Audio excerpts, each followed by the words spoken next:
Muy pero muy buenas noches, bienvenidos y bienvenidas. Esta es una nueva edición de La Letra Chica. Jorge Temponi, ¿cómo andás? Maite Sarasola, muy bien y con promesa de dinámica porque tenemos muchos temas para 2 horas de programa. Un montón. Por un lado vamos a estar recibiendo a Óscar Andrade, candidato al Senado por la lista 1001, con quien vamos a estar conversando sobre cómo viene la campaña y también sobre el plebiscito que busca la reforma de la seguridad social. En la segunda hora de programa hablaremos de vivienda porque hay nuevas propuestas elaboradas por organizaciones de la sociedad civil en conjunto con la UDELAR y del tema allanamientos nocturnos. Algo que nos entusiasma muchísimo es que en esta Letra Chica vamos a estar estrenando los primeros capítulos de Preguntones, una serie audiovisual realizada acá en TV Ciudad en la cual niños y niñas le hacen preguntas a los candidatos y candidatas a presidencia y vicepresidencia. ¡Sí!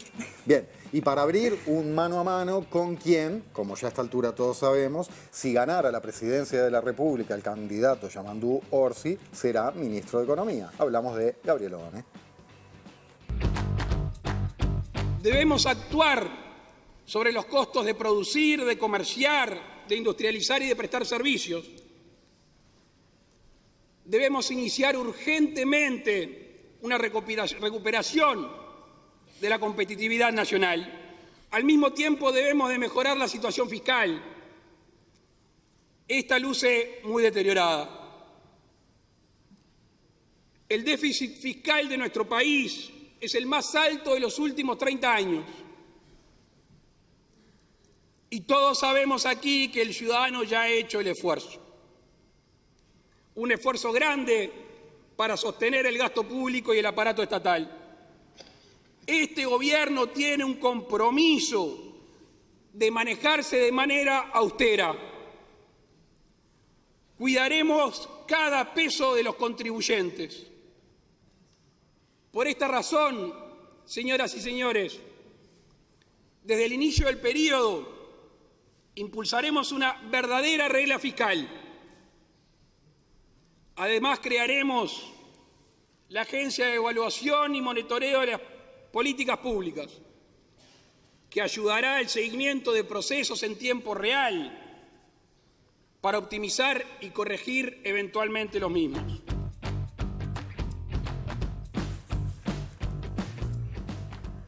Muy bien, y ya le doy las buenas noches al economista Gabriel Odone. Bueno, muchas gracias por estar acá. Buenas noches, Maite. Gracias por la invitación. Bien, veíamos ahí al presidente Luis Lacalle Pou en aquel 1 de marzo de 2020. ¿Qué evaluación hace sobre lo que ha sido la economía en estos años y con qué Uruguay se encontrarían en caso de ganar y asumir el año que viene? Bueno, es un quinquenio que ha estado caracterizado, en primer lugar, por supuesto, por los efectos de la pandemia, pero también por un gobierno que transcurrió con unos inicios, con unos anuncios, digamos, de actuar de manera directa sobre los costos de la producción nacional para poder competir en el exterior, para actuar con resultados importantes en materia fiscal, que por distintas circunstancias no pudieron llegar a su fin. De hecho, el resultado fiscal que va a recibir la próxima administración no va a ser sustancialmente distinto al que recibió esta administración y a su vez la deuda pública se va a ubicar levemente por encima. Es una situación fiscal restrictiva, aunque menos estresante, digamos, de la que podíamos tener hace unos años, porque el panorama fiscal a nivel global, a nivel de la región en particular, ha empeorado y esa es una de las razones por las cuales el próximo gobierno tiene un desafío de implementar políticas que no han sido implementadas durante este periodo, pero al mismo tiempo persiguiendo y no perdiendo de vista que la consolidación fiscal es un objetivo fundamental para poder seguir accediendo a financiamiento y a generar una situación macroeconómica estable que es la que favorece la creación de empleo, la fijación de salarios y la inversión. Son los rubros claves por los cuales la macroeconomía debe velar. ¿Cómo viene el crecimiento? Bueno, venimos de 10 años de crecimiento al 1%.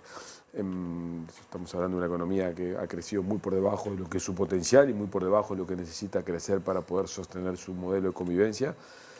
Este año, el año 2024, va a ser un año cuyo crecimiento va a estar en torno al 3%, pero básicamente es producto de que el año pasado tuvimos un muy mal año, estamos con una base de comparación baja, así que el desafío de acelerar el crecimiento, de aumentar el crecimiento, está incambiado y el próximo gobierno va a tener que actuar mucho sobre esto. ¿Y qué estrategias se pueden implementar en ese sentido? Bueno, el Frente Amplio, las medidas que Yamandú comunicó en Colonia hace unos días, se propone fundamentalmente, en primer lugar, consolidar la estabilidad macro, transmitir señales de que las reglas de juego se mantienen estables, donde la baja inflación y los niveles de equilibrio presupuestal objetivos a ellos se atiende, pero al mismo tiempo tratando de promover algunas políticas activas.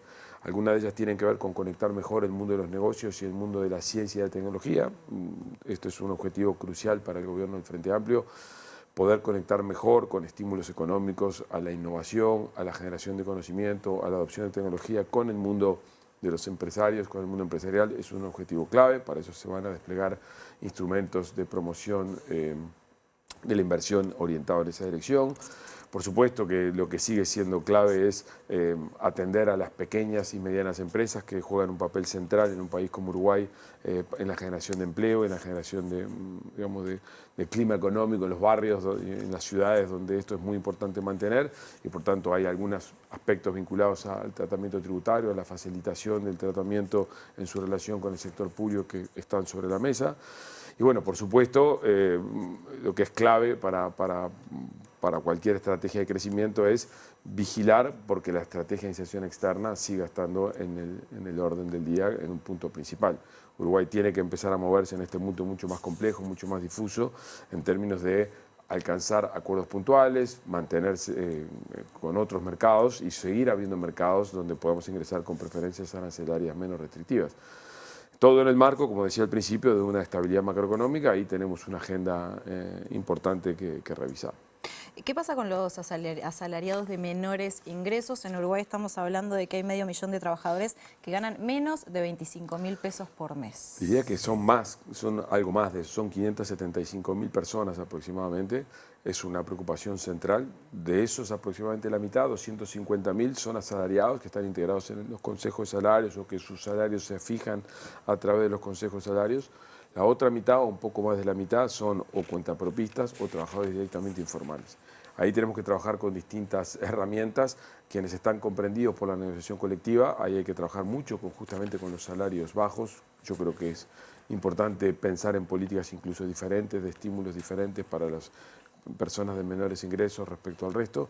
Y en el resto, en relación a los trabajadores informales y a los trabajadores a los cuentapropistas, tenemos que facilitar mucho que los costos a los que se enfrentan habitualmente sean los menores posibles. En este sentido, digo, ir al supermercado, pagar un alquiler, pagar una garrafa. Sobre todo, facilitar, en primer lugar, facilitar sus vínculos formales o sus vínculos con la realidad económica, de manera tal de que hay un conjunto de costos que pueda estar enfrentando que no tengan que enfrentarlos, producto de que tenemos que fomentar su desarrollo. Pero por otro lado, lo que tenemos que pensar para ese tipo de personas que no mantienen vínculos formales son algunos mecanismos de protección social y de promoción social que deben ser estirados o, digamos, generalizados a partir de la población más vulnerable.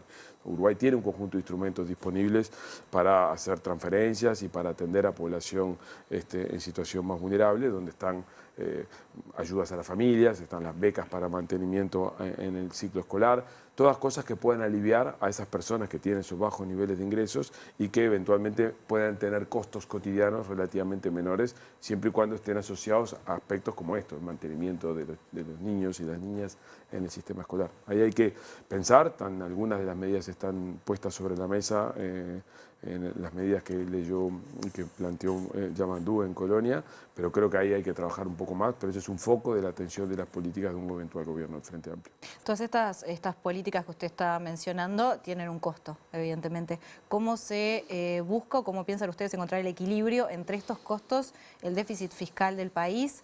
¿Dónde se pone el punto también? Tenemos dos cosas importantes. Es crucial acelerar el crecimiento. Si seguimos creciendo a tasas por debajo del 2%, no solamente estas medidas que estamos impulsando, sino incluso ya aspectos que forman parte del gasto corriente van a ser difíciles de sostener. Así que un objetivo central del gobierno es llevar la tasa de crecimiento del quinquenio a tasas superiores al 2% y estabilizar la tasa de crecimiento más de largo plazo en torno al 2,5%, tratando de acelerar la tasa de crecimiento tendencial. Ese es un capítulo central donde vamos a poner mucho énfasis, buscando captar inversiones, tratando de fomentar la inversión doméstica y estimulando esa inversión mediante distintos mecanismos.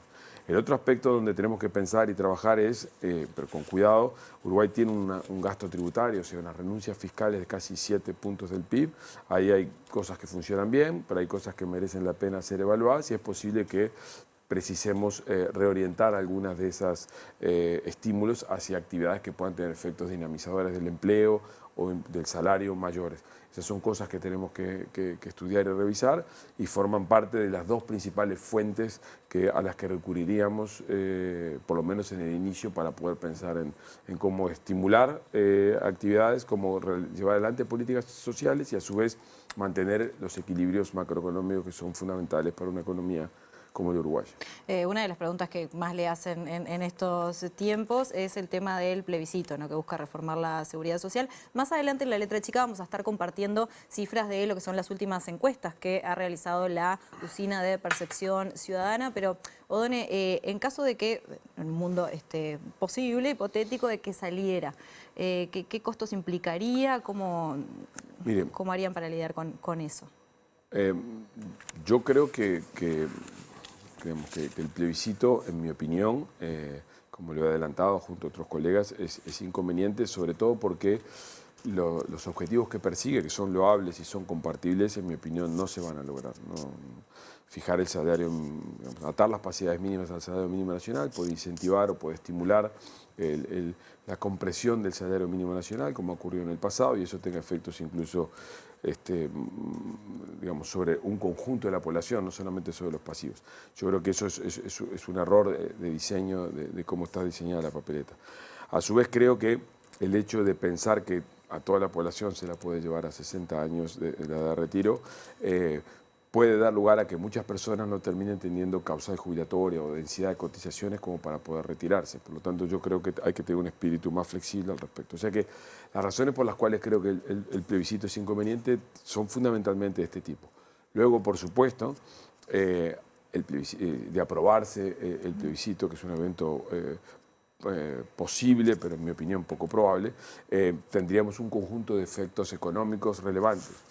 Hay estimaciones diversas, pero podríamos decir que de los 1.000 millones de dólares es un efecto por una sola vez. Eso es un desafío para las políticas públicas. Es un desafío porque hay prioridades o hay acciones de línea de acción que no se van a poder tomar. Y por lo tanto va a haber que repensar algunas de estas prioridades que yo mencionaba antes.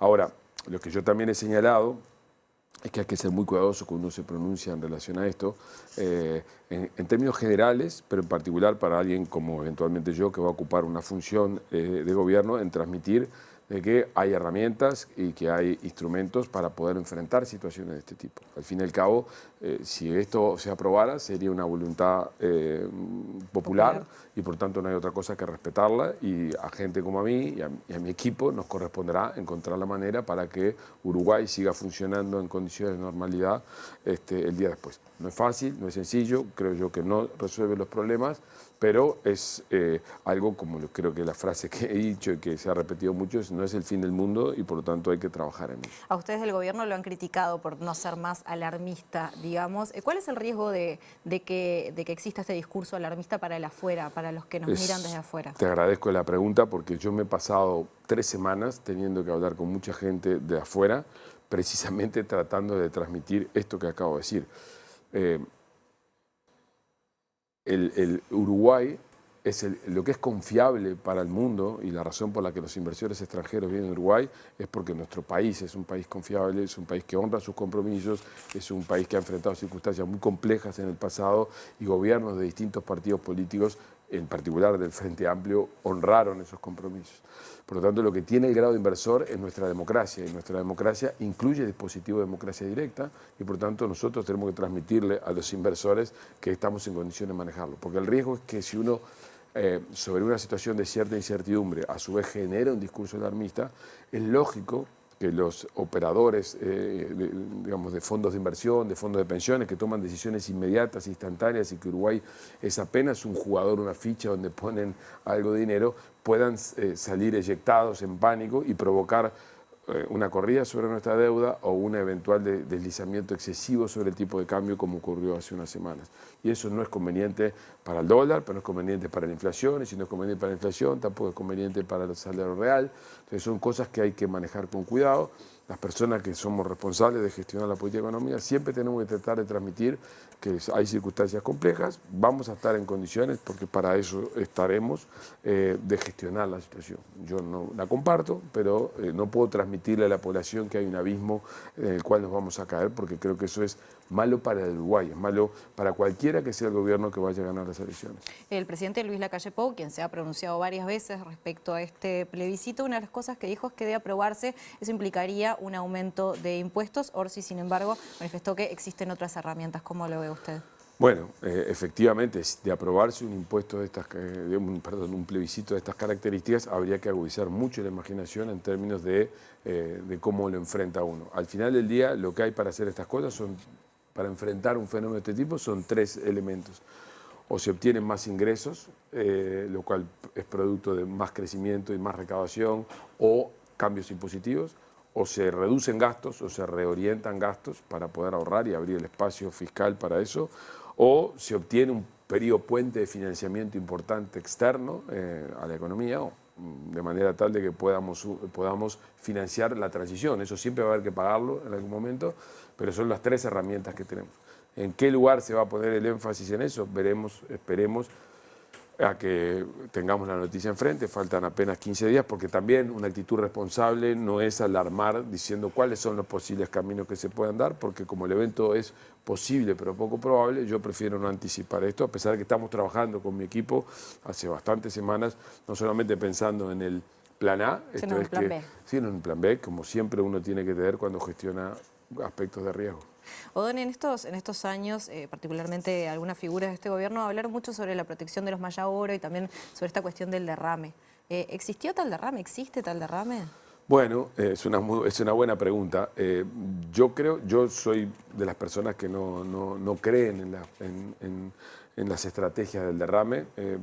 Creo firmemente en que los países, cuando permanecen cohesionados y permanecen fuertemente integrados y por tanto los niveles de igualdad son bajos, las sociedades prosperan mucho mejor, conviven mucho mejor y además de ser algo mucho más justo, digamos, ¿no? Por lo tanto, creo que en este periodo lo que hemos tenido es un periodo en el cual al final los niveles de desigualdad van a estar levemente por encima de donde estábamos cuando empezó el gobierno, los niveles de pobreza van a estar levemente por encima de donde estaban al principio del periodo de gobierno, aunque hay que reconocer dos cosas. En primer lugar, que la pandemia podría haber provocado un efecto mucho más perdurable. Eso tuvo un efecto inmediato muy importante que pareció mitigarse o pareció mejorar levemente, pero sin poder volver a los niveles previos a la pandemia.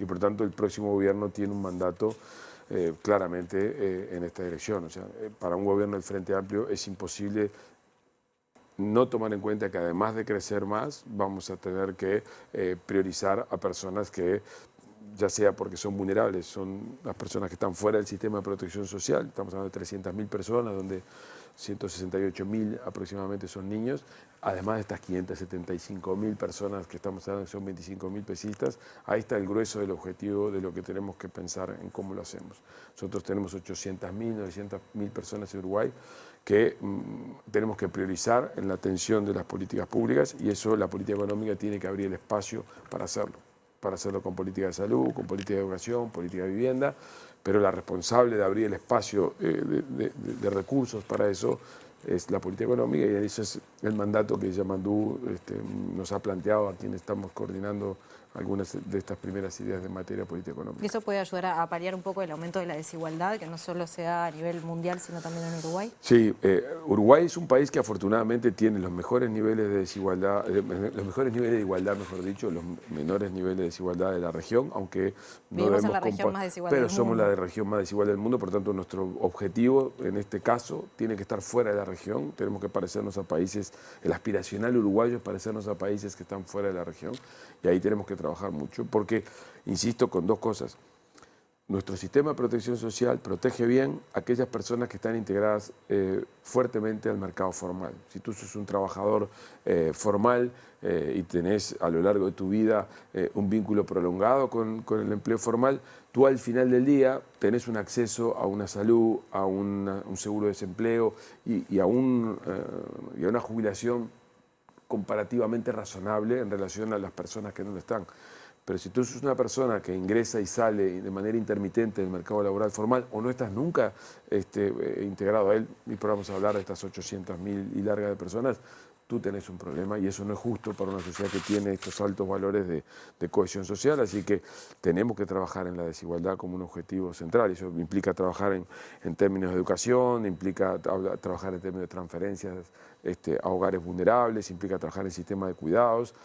Y un ejemplo solamente, que entre las medidas que Yamandú puso sobre la mesa en Colonia, hay una que capaz que pasa desapercibida, pero yo creo que es bien emblemática de cómo un gobierno de izquierda razona, cómo las personas de izquierda razonamos en relación a otras.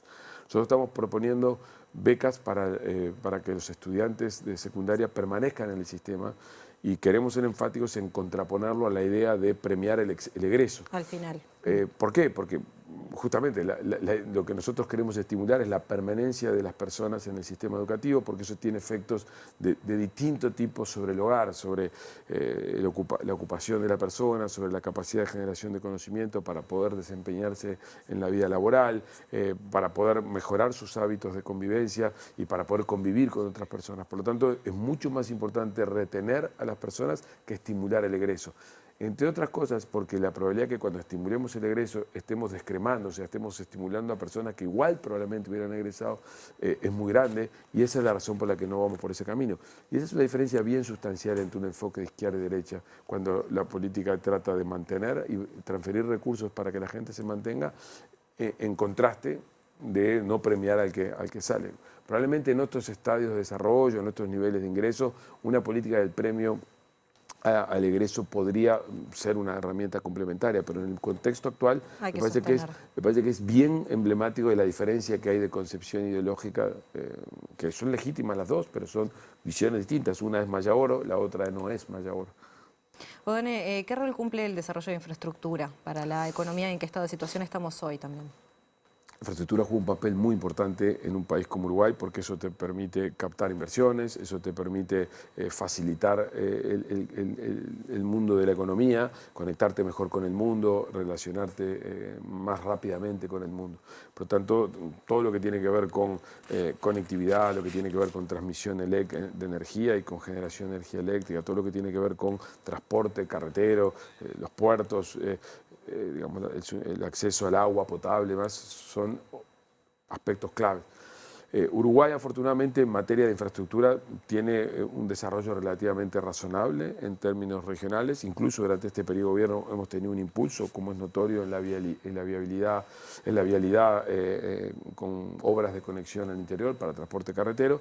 Pero nosotros creemos, y de hecho lo hemos estado discutiendo mucho en el equipo, y con Yamandú y con Carolina, hay dos prioridades que son cruciales. Una es el agua y la otra es, digamos, aspectos de infraestructura del área metropolitana de Montevideo. El agua con dos vertientes. El acceso para consumo humano, como vimos, atravesamos una crisis por una circunstancia que fue muy inesperada, eventos que nos vamos a tener que acostumbrar mucho más y tenemos que hacer inversión en resiliencia climática y en naturaleza. Ahí hay un foco. Y el agua también como aspecto de acceso a riego para la producción agropecuaria. Estamos en condiciones de potenciar mucho la producción agropecuaria de la agricultura con efectos colaterales sobre la ganadería si regamos mejor. Uruguay tiene un proyecto de ley aprobado y promovido y aprobado durante el periodo del Frente Amplio que no ha sido reglamentado, precisamos hacerlo. El otro gran capítulo, que es complementario porque al anterior, es infraestructura del área metropolitana de Montevideo. Estos días se han presentado algunas iniciativas, pero hay varias iniciativas que pretenden vertebrar el transporte colectivo de Montevideo de manera distinta, con efectos colaterales sobre el sistema de transporte, con aspectos colaterales sobre los ámbitos de esparcimiento, con ganar espacio para, digamos, para el arbolado y para los espacios verdes. Eso hace a una ciudad, le permite atraer inversiones, le permite hacer un lugar más agradable, donde las personas convivan mejor y por lo tanto la hace más atractiva para ser visitada, para ser estimulada y para las personas que viven, por supuesto, que tengan una mejor tiempos de conexión, un acceso a los espacios públicos más amistosos. Por eso, esos son los dos ejes de prioridad en materia de infraestructura, con efectos diversos, tanto el agua como los temas del área metropolitana. Bueno, para ir cerrando, falta muy poquito para las elecciones y usted se va de viaje. Sí, me voy. Sí, ¿a dónde va y qué va a hacer? Me voy a momento para Washington irse el domingo que viene por 4 días a los annual meetings del Fondo Monetario del Banco Mundial. Estoy trabajando en un proyecto hace mucho tiempo y tengo que ir a presentar parte de las conclusiones de ese proyecto, pero voy a aprovechar porque para reunirme, pues es una instancia muy importante que una vez al año se hace, donde la comunidad financiera y la comunidad económica convive, y voy a aprovechar, de hecho ya tengo entrevistas agendadas con el Fondo Monetario, con el Banco Mundial, con el BID, con fondos de inversión, con bancos de inversión, donde básicamente el interés ha sido conversar con alguien como yo, dado que voy a viajar, porque la eventualidad de que hubiera un gobierno del Frente Amplio, quieren conocer un poco más de cerca algunas de estas preguntas que tú me estás haciendo, Maite, en relación a cómo vemos el futuro, cuáles son los compromisos y los objetivos que tenemos, y ante circunstancias sobrevinientes, como puede ser el plebiscito, cómo estamos pensando esto. O sea que esa va a ser un poco la agenda que de domingo a viernes, vengo el día anterior de las elecciones. Muy bien, Gabriel O'Donnell, muchísimas gracias por acompañarnos. Gracias, Maite, gracias por la invitación. Igual te invito a quedarte porque, como contábamos al principio, hoy tenemos el placer de presentarles un nuevo contenido de TV Ciudad en el marco de lo que es la elección nacional, Preguntones. Se trata de un espacio muy especial, protagonizado por niños y niñas de todo el país, que acercaron sus inquietudes a todas las fórmulas que participan en esta carrera electoral. La convocatoria fue hecha a través de El Abrojo y de la Casa del Árbol, a quienes les agradecemos, y aparte de estrenarse aquí en La Letra Chica, también lo van a poder ver todos los días en la franja infantil de TV Ciudad a las 7 y a las 17 horas. Vamos a arrancar con el primero. Vamos a ver cómo le responde el candidato a la presidencia por el Partido Colorado, Andrés Ojeda, a Enzo, un niño del barrio La Teja de Montevideo, que le pregunta qué tan en cuenta tiene a niños y niñas. Lo vemos.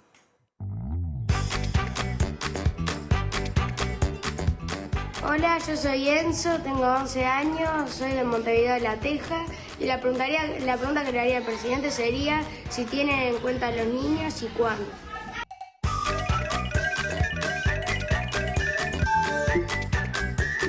La verdad tenemos muy presentes a los niños todo el tiempo, porque no solo son la clave del futuro, sino que son la clave del presente. Y aparte, en el partido que tuvo que liderar la transformación educativa, los niños son clave porque es la locomotora del progreso. Van a ver en el programa un fuerte énfasis en materia de pobreza infantil, con la creación de centros de salud materno-infantil, con énfasis en el trabajo en los primeros 1000 días de vida. Van a ver, por ejemplo, la propuesta de obligatoriedad del jardín de infantes de 3 y 4 años, y van a ver seguramente propuestas vinculadas a asegurar el futuro.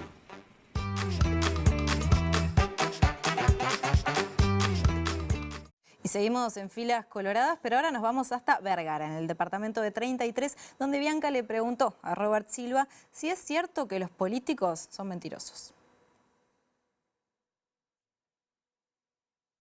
¿Lo vemos? Hola, soy Bianca, tengo 10 años, soy de la escuela 17, soy de Vergara y mi pregunta ¿es cierto que los políticos son mentirosos?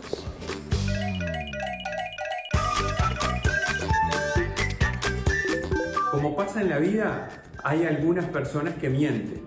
Lamentablemente puede haber algunos políticos que mienten. Lo que no es cierto es que todos los políticos mientan.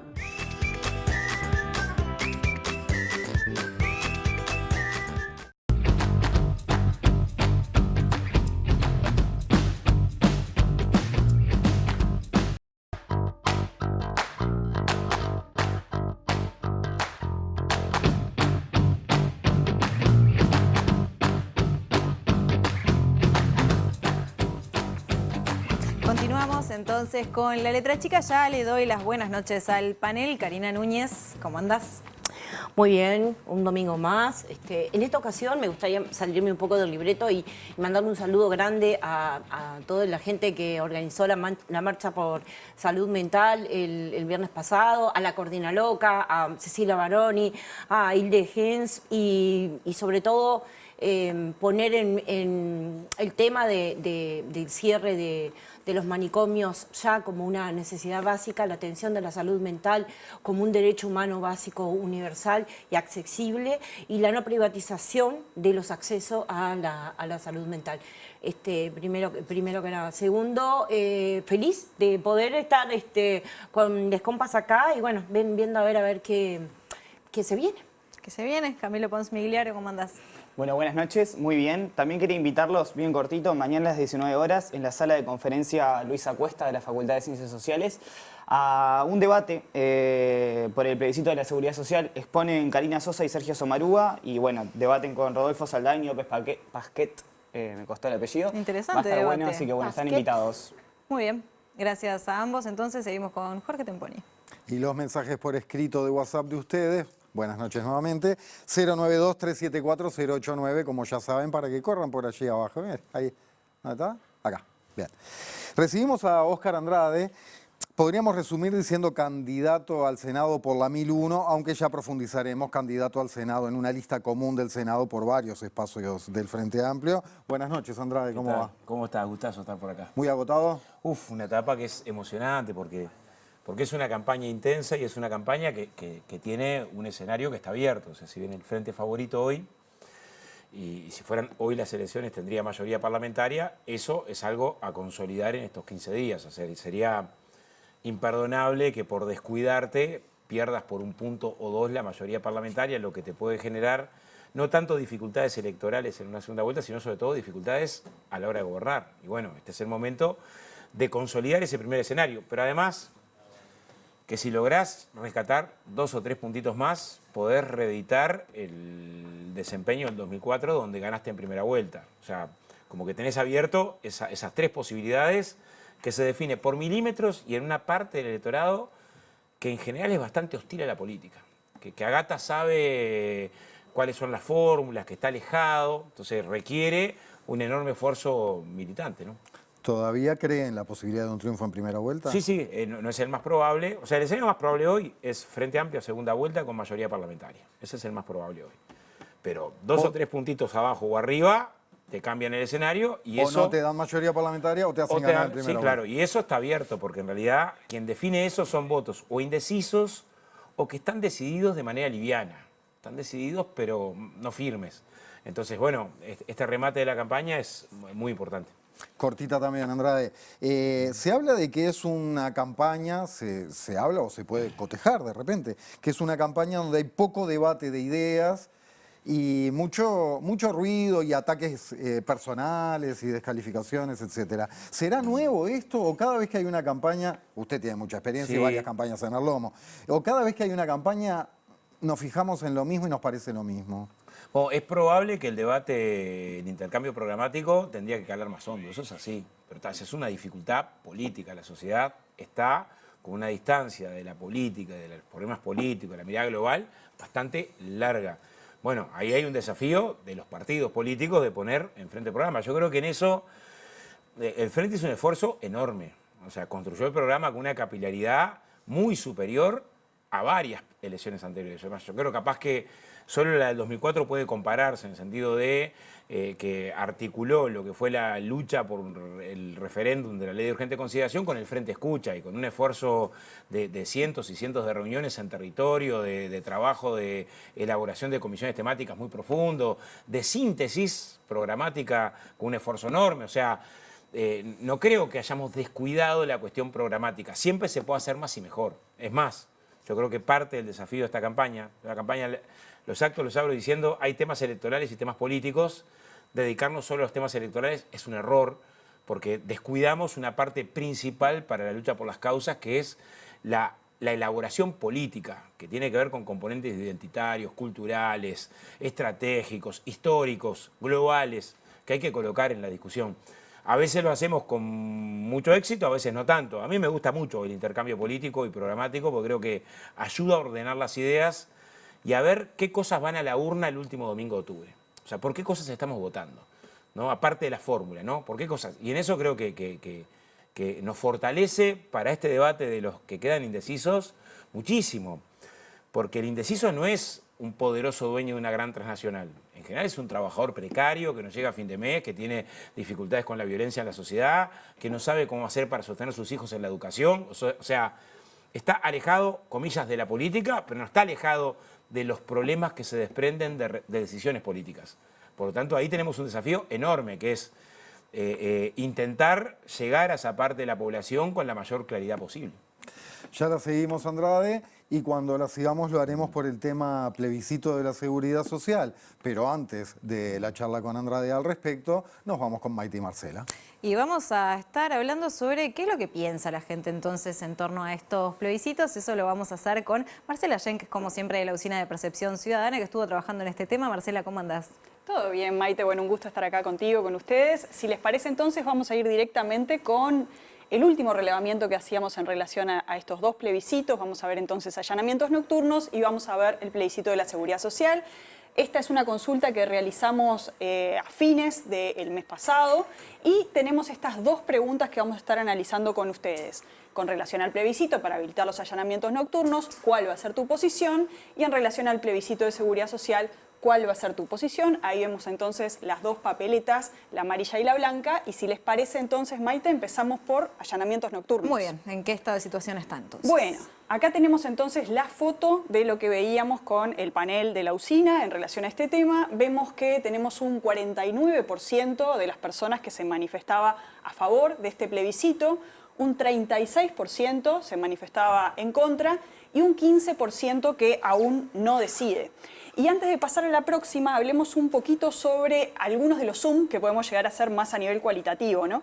Por ejemplo, cuando miramos un poco esta indecisión, vemos que la edad y el nivel socioeconómico son importantes para evaluar esto, ¿no? De hecho, cuando vemos los datos desglosados por edades, vemos que esta indecisión es más pronunciada en las y los jóvenes, ¿no? En el grupo de 18 a 29 años del panel. Prácticamente 1 de cada 4 personas de este tramo etario decía que no había tomado una decisión, versus 10% en las personas de mayor edad del panel, ¿no? De más de 60 años. Y además, el tema que les decía del nivel socioeconómico bajo como uno de los elementos que también incide dentro de esta indecisión, ¿no? 24% de las personas de menor nivel socioeconómico del panel no había definido todavía la postura en relación al plebiscito, versus 11% era este porcentaje en las personas de nivel socioeconómico más alto, ¿no? Y sobre el rechazo y el apoyo, veíamos que era importante el tema de lo que habían votado en el ciclo electoral anterior, en 2019, ¿no?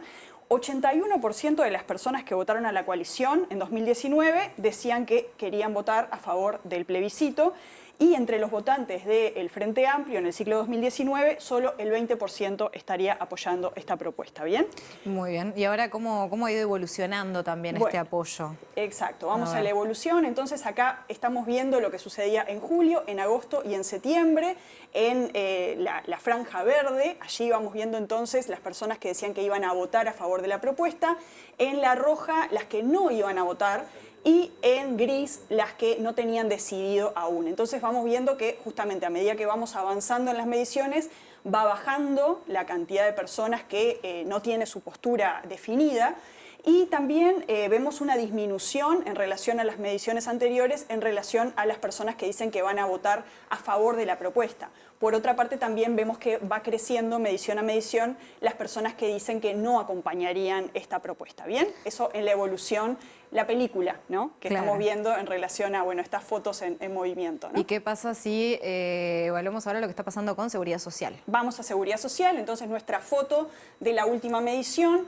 Estamos viendo entonces que tenemos un 31% que se manifiesta a favor de apoyar este plebiscito de la seguridad social, versus un 39% que se manifiesta en contra, pero a diferencia también de lo que veíamos en relación a lo anterior, vemos que el porcentaje de personas que aún no se deciden es bastante superior, ¿no? El doble, un 30%, ¿no? Exactamente, un 30% de personas que todavía no tiene tomada una postura en relación a este plebiscito. Y si les parece, podemos ir ya a la siguiente. Ahí va. Acá lo que estamos viendo es el apoyo, pero de acuerdo justamente al voto en el ciclo electoral anterior, ¿no? Y estamos viendo entonces entre las personas que votaron al Frente Amplio y quienes votaron a la coalición, viendo justamente esto, ¿no? El apoyo, el rechazo y la indecisión. Y en este sentido vemos que En el Frente Amplio, un 50% de las personas, ¿no?, que votaron al Frente Amplio en el ciclo electoral anterior dicen que apoyarían esta propuesta versus un 15% de votantes de la coalición en el ciclo electoral anterior. En cuanto al rechazo, también vemos que es muy distinto en relación a lo que se votó en el ciclo electoral anterior. Vemos que quienes rechazan, tenemos un 20% en quienes votaron al Frente Amplio en el ciclo anterior versus un 63% en quienes votaron a la coalición. También la indecisión varía, ¿no? Tenemos un 30% en el caso de quienes votaron al Frente Amplio en 2019 versus un 22% en quienes votaron a la coalición. Y si les parece, vamos a hacer un segundo zoom, pero en relación a la indecisión. Bien, acá lo que hicimos fue ver este perfil de indecisos, de indecisas, pero por lo que decían que iban a votar en este ciclo electoral, ¿no? Por intención de voto en 2024. Y en ese sentido lo que estamos viendo entonces es que tenemos un 47% que dirían que van a votar al Frente Amplio en este ciclo, un 26% que dicen que van a votar a la coalición y un 27% que votarían a otros partidos o que votarían en blanco, anulado o no saben o no quisieron contestar. ¿Bien? ¿Y qué pasa con la evolución entonces del apoyo en relación a la seguridad social, como hicimos con él? Capaz que hago una pequeña nota en relación a esto, que es que los grupos también poblacionales que veíamos que tenían una mayor indecisión eran de nivel socioeconómico bajo, las mujeres y los jóvenes. ¿Ah? Bien. Y ahora sí vamos directamente entonces a la última. Bueno, en esta última lo que vemos es que en comparación, de vuelta estamos viendo varias mediciones que hicimos, en este caso abril, julio y septiembre, ¿no? Y en comparación con la medición que hacíamos en julio de este año, lo que vemos es una estabilidad en el porcentaje de personas que votarían a favor de este plebiscito, ¿no? Teníamos un 29 versus un 31, crece 2 puntos porcentuales. Y por otra parte disminuye el porcentaje de personas indecisas, ¿no? Estamos viendo entonces de un 38 a un 30%, y estaría aumentando también el porcentaje de personas que dicen que no apoyarían esta propuesta. Muy bien, Marcela Schenk, muchísimas gracias por Muchas todos gracias estos a datos. ustedes. Seguimos con Jorge entonces. Bien, antes de pasar a los argumentos, Andrade, alguna lectura sobre esto que acabamos de ver, porque lo enrabo con algo que mencionaba antes, esta cuestión de llegarle a determinados grupos de gente que de repente o no engancha con los discursos políticos o no encuentra soluciones para su vida cotidiana en la política. Sí, yo creo que en este caso nosotros partimos de una base, que es los trabajadores tenían derecho a defenderse. Y ahí uno tiene que evaluar si fueron lo suficientemente agredidos para que fuera proporcional la forma en la que se defienden. Y bueno, en materia de seguridad social es indiscutible que fueron agredidos. Vos mirás la historia de la seguridad social, ¿con cuánto se jubilaba un trabajador hasta el año 95? Con 60 años de edad se jubilaba con un 70% del promedio de los últimos 3 años. Después fue evolucionando, hubo una reforma muy dura, pasó a un 45% de los últimos 10 años a los 60 años. Y con 35 años de aporte en esa reforma del año 95 que va a cumplir ahora 30 años. Y bueno, y la reforma del año pasado lo que establece es que tenés que tener 65 años de edad y te vas a jubilar con un 45% estimado de los últimos 20 años, ¿no? O sea, el proceso de deterioro de las posibilidades jubilatorias es muy duro. ¿Qué defiende la papeleta? La papeleta defiende lo que tenías hace un año. O sea, defiende que sostengas un 45% del promedio de los últimos 10 años. La pregunta es, ¿ese planteo es un planteo exagerado? ¿Es una jubilación alta? El televidente que saque la cuenta. O sea, una persona que tiene ingresos de 60.000 pesos tiene que ir al promedio de los últimos 10 años, será 56, 57, el 45% de eso, 22, 23.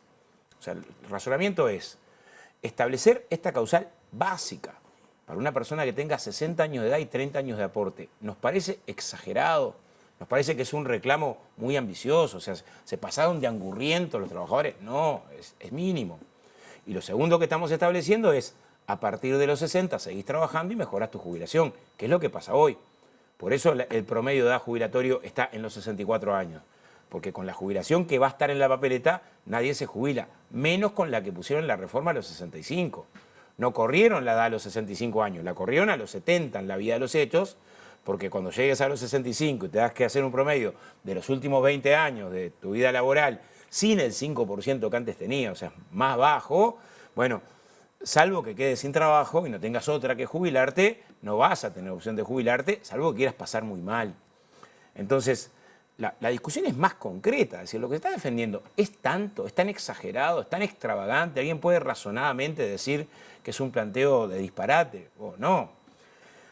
Antes de seguir con Sí. el segundo punto, Andrade, creo que tanto desde la actual coalición de gobierno como desde los sectores del Frente Amplio que no están apoyando la propuesta, no se ha mencionado que sea angurriento, sino de que puede repercutir en la economía del país de manera tal que cambie las prioridades o que desestabilice la posibilidad de tomar ciertas medidas más urgentes. ¿Cómo Sí, ve eso hay que fundarlo. Pasa que ahí tendría que ir al otro elemento que es el análisis de los costos de la reforma, ¿no? Bien, vamos. Pero quisiera colocar un segundo elemento. Segundo que están defendiendo los trabajadores es su conquista. O sea, la 18395 que se establece, se le da rango constitucional, es una ley resultado de 2 años de movilización y de lucha del movimiento sindical.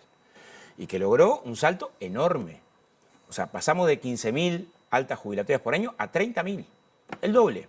O sea, el 70% de las mujeres que se jubiló, por eso cuando se critica el tema de género, señores, el 70% de las mujeres que se jubiló en Uruguay del 2008 acá, se jubiló gracias a esa ley que ahora queremos que esté en la Constitución, que estableció un conjunto de mejoras, entre otras, que si un trabajador o trabajadora tiene 28 años de aporte y 58 años de edad y hace un año está desempleado, tenga un subsidio transitorio. Hay 1.500 trabajadores que acceden por esta vía a la alta jubilatoria.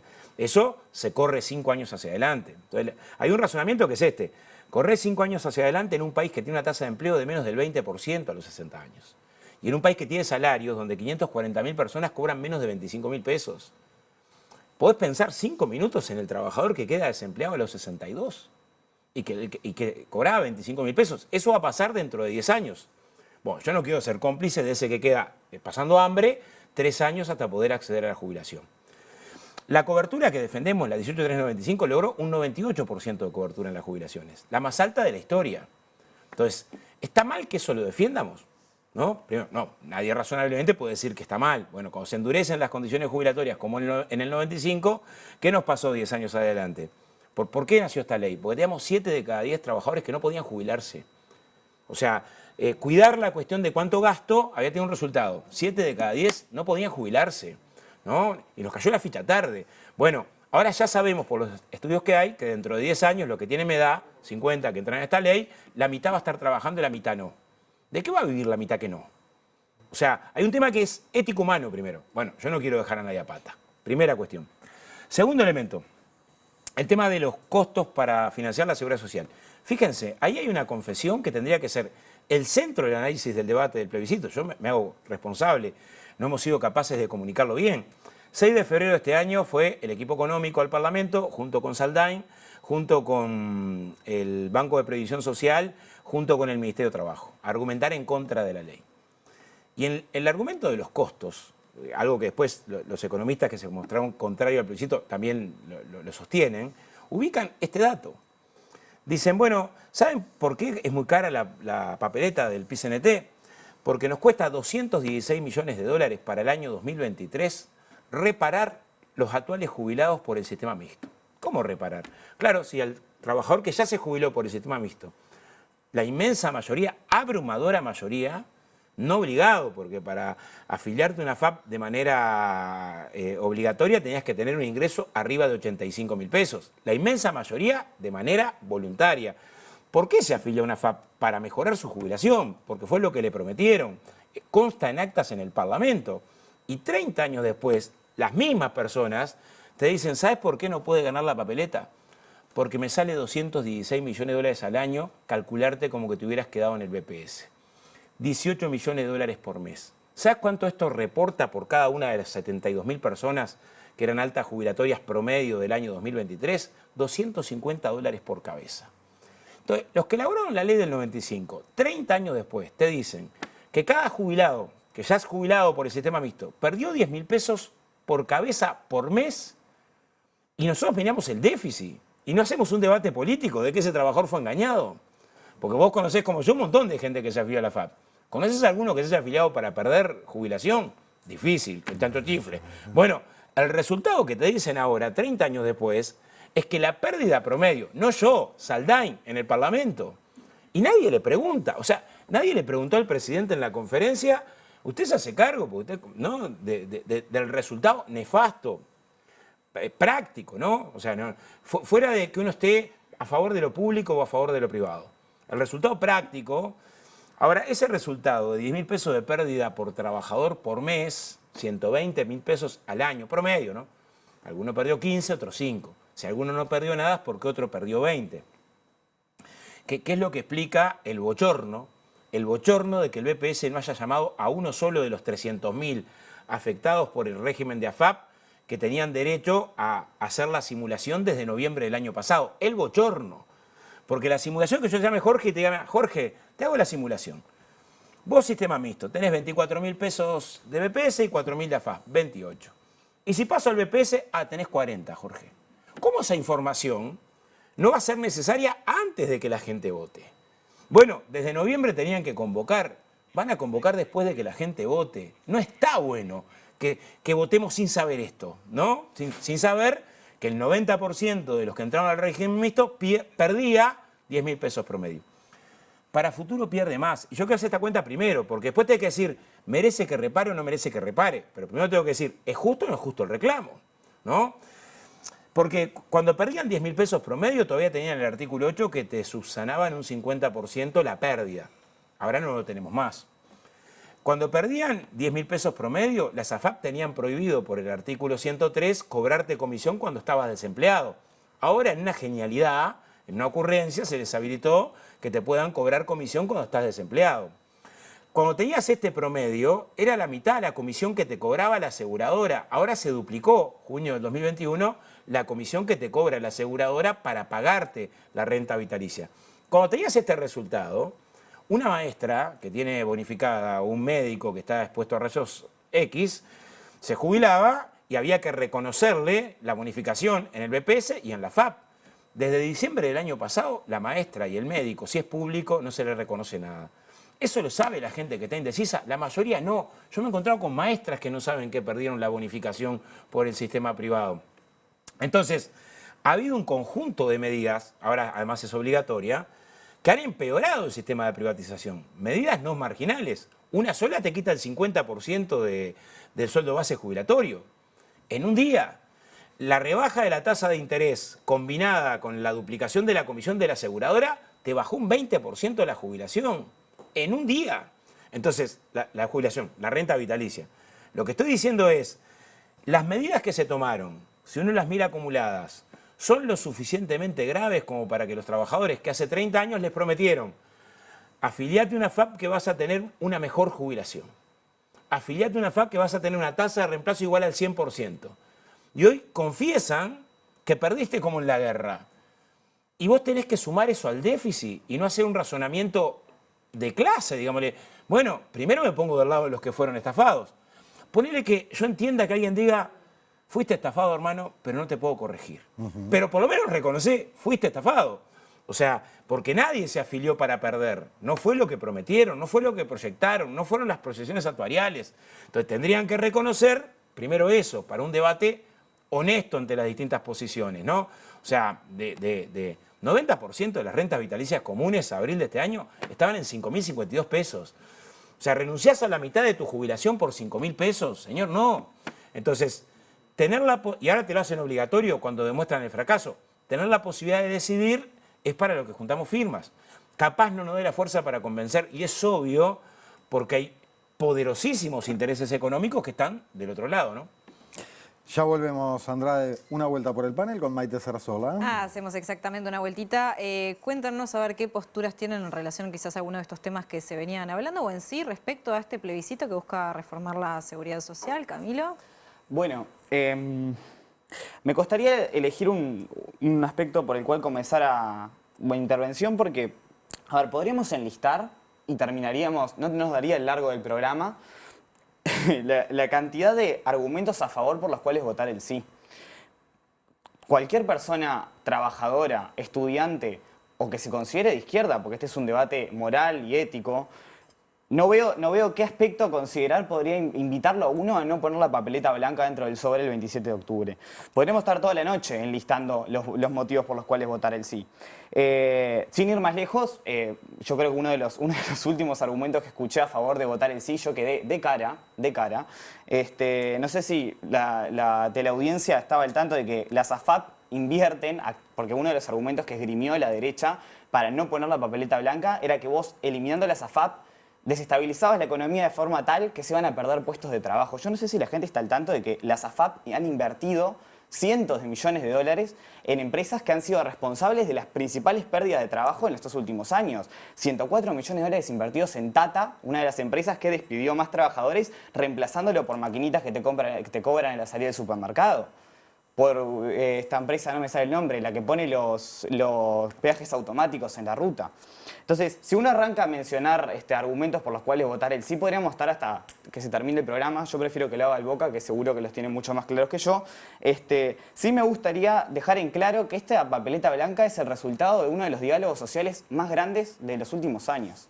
FUCBAM, el PIT-CNT y la FEU, tres de las organizaciones más importantes y con mayor historia del arco social uruguayo, son hoy en día los principales artífices de que esta campaña se esté dando como se está dando, que se esté hablando hoy en la tele de la papeleta blanca y de por qué los trabajadores tienen que ponerla en el sobre el 27 de octubre. Entonces quiero dejar en claro como estudiante que milita que esto es resultado de un diálogo social muy profundo, que a su vez busca reflotar una regulación de la seguridad social que la tenía como un derecho humano, que es la ley que hizo mención el Boca, la 18395, que a su vez también fue producto de un diálogo social muy extenso, que tuvo como protagonistas a los trabajadores. Entonces quiero, primero que nada, hacer esa aclaración porque en los últimos días se me ha dicho repetidas veces que esto no es que poner la papeleta blanca sería omitir un diálogo social que ya se dio y tiene esto como síntesis. Y invitar a cualquier persona que entienda, que se entienda a sí misma como de izquierda y que cree que vale la pena militar, luchar por una sociedad más justa, menos desigual, a poner la papeleta blanca el 27 de octubre. Karina.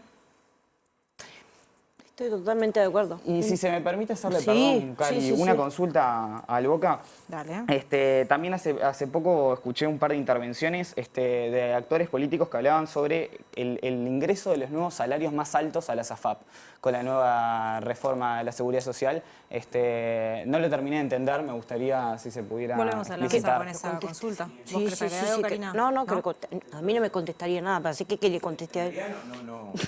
No es irritante que en una lógica digas ingresan a la AFAP. Lo que es irritante es que el costo del ingreso durante 40 años es de rentas generales hacia las cajas. Es el artículo 259 de la norma. O sea, a partir de enero de este año ingresaron la caja notarial, o sea, los escribanos, los profesionales, los bancarios, la caja policial y militar, pero el costo, que es un costo alto porque son más de 5.000 millones de dólares, lo asume rentas generales.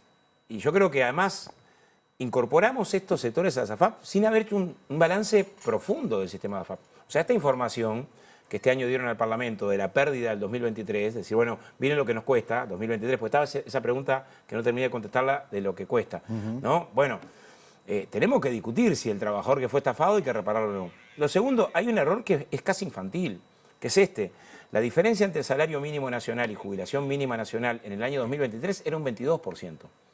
Que es donde se saca la cuenta el BPS, y bueno, tanto el BPS como el Grupo Economistas toma como referencia, pero no se aplica en el 2023 la reforma, se aplica en el 2025, el primer año entero.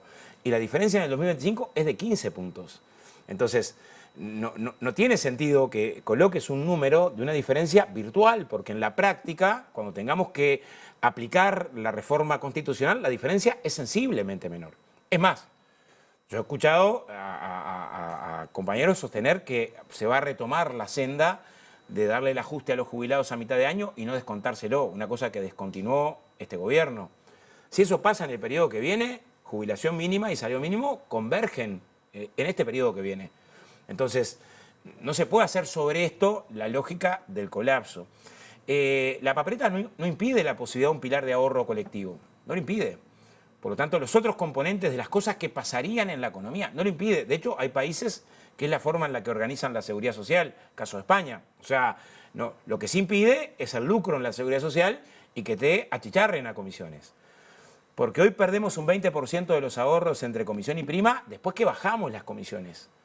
Desde el año 96 al año 2018 llegaban a un 30% de comisiones. O sea, casi 1 de cada 3 pesos de los que aportabas a tu jubilación se te perdían entre medio. Entonces, hay argumentos por primera vez a que la gente pueda decidir sobre el sistema de seguridad social en estos 3 componentes que no agotan el tema de la seguridad social. Es lógico, ¿no? Y después hay un argumento más que me parece que es importante reflexionar, que va a abrirse, o sea, nadie de los que hace proyección estima que esto genere impactos económicos inmediatos. Mismo sí me plantea que es en 25 años, aún con esta forma de calcular la equiparación salario mínimo a jubilación mínima. Yo creo que es mucho más, nada impide que vos unifiques las prestaciones de seguridad social para evitarte la doble jubilación. O sea, tenés elementos para dar el debate sobre lo que la papeleta propone y no sobre lo que la papeleta no propone, para despejar elementos que no son los que tendrían que estar. Por las famosas dudas que ha habido sobre cuándo condiciona o no, cuánto puede quedar abierto a una interpretación y a una bajada. Tenés un debate ahí que es la interpretación jurídica, sistémica de la reforma, ¿no? Donde dice, el literal F, el conjunto de prestaciones para hacer suficiente. Tenés el mismo referencia a la ley de salario mínimo, pero ponele que lo querés resolver de forma instrumental y no en el debate jurídico. Podés unificar las prestaciones de seguridad social para evitarte que el que tiene una jubilación alta y chapó una chica no sea el que reciba el aumento, que es una cosa que nadie quiere, ¿no? Que está fuera de la discusión. Pero que en el cálculo tiene cosas que son insostenibles, el cálculo que se presentó en el BPS. Porque se va a esta interpretación de que es por persona y que no hay otra manera de hacerlo para duplicar los costos en caso de jubilación alta y jubilación baja. Pero cuando hay un hecho pensionario que se divide en 5 copartícipes de la pensión, ahí lo hacen por persona y no por prestación. Cuando calculan. Claro, cuando calculan. O sea, me cambian el criterio para lo que me da más, ¿no? Entonces, yo tengo que entender que los supuestos que se le dieron al equipo técnico para el cálculo fueron supuestos pensados en la lógica de una campaña que apueste al miedo y no a la reflexión. Solo queremos apostar a la reflexión. Repito, hace 30 años te jubilabas con el 70% a los 60 años de los últimos 3 años. Pasamos al 45% de los últimos 10 a los 60. Ahora te plantean el 45% de los últimos 20 a los 65. O sea, no está bueno en un momento decir, para. Andrade, sabemos que este tema tiene mucho más, que no se agota aquí, pero queremos pasar a un aspecto de la campaña político-partidaria, sí, ¿no? De esta campaña electoral. Varios espacios presentaron su lista común al Senado, liderada por usted, el Partido Comunista, Casa Grande, el Espacio Socialdemócrata Amplio y diversas listas departamentales. Menciono de pasada, porque es de orden, digo encabezada por usted, pero está usted en el puesto 1, Constanza Moreira en el puesto 2, Juan Castillo en el puesto 3, su suplente Ana Olivera, el suplente de Constanza Moreira Rafael Michelini, el suplente de Juan Castillo Matías Carámbula. Esa lista es para todos estos espacios que dijimos.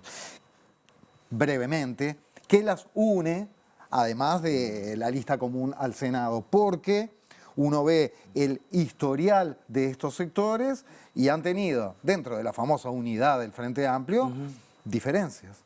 La pública felicidad, el artiguismo los une. Yo creo que esa es una de las razones principales. Y la necesidad de expresar las luchas del pueblo en su más amplia diversidad.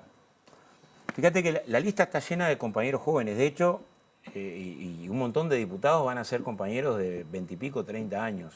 Está ahí Bruno Giametti, Natalia Díaz, Claudita Rezún, Tatiana Antunes. Vamos a tener una bancada joven, ¿no? Pero además es una lista que tiene referentes, yo me animaría a decir, históricos del Frente Amplio, porque está Marcos Carámbula, está Alberto Curiel. Tiene referentes de la lucha de derechos humanos. O sea, la lista de Bleyer, la lista de Irma Correa, la compañera de Matos, la lista de Montes de Oca, una de las referentes de la lucha de familiares. Está Rafael, que ha hecho de esta causa, por razones profundas, un componente central. Hay un rector de la universidad como Marcarián. Constanza, que es de la academia, pero además del feminismo. Liliana Brasinca, que viene de las luchas feministas. Gente del movimiento cooperativo. Hay un tronco de militantes sociales y sindicales también. Entonces, ¿qué intentamos con la lista? Muchos compañeros del interior, y también listas del interior, porque hay... expresar una autocrítica. El Frente Amplio se hizo una autocrítica en 2 planos. En un plano de decir, bueno, nos superfragmentamos. Hay listas que solo aparecen para las elecciones. En algunos departamentos decenas y decenas de listas. Es verdad, muchas veces uno ha escuchado tantos sectores precisa el Frente Amplio. Esas listas después se hacen cargo de la estructura, del comité, de la organización, de la recolección de firmas cuando tenés una campaña, y medio poco. Entonces, primero, intentar articular espacios unitarios. Es la mejor tradición de la izquierda la construcción de la unidad.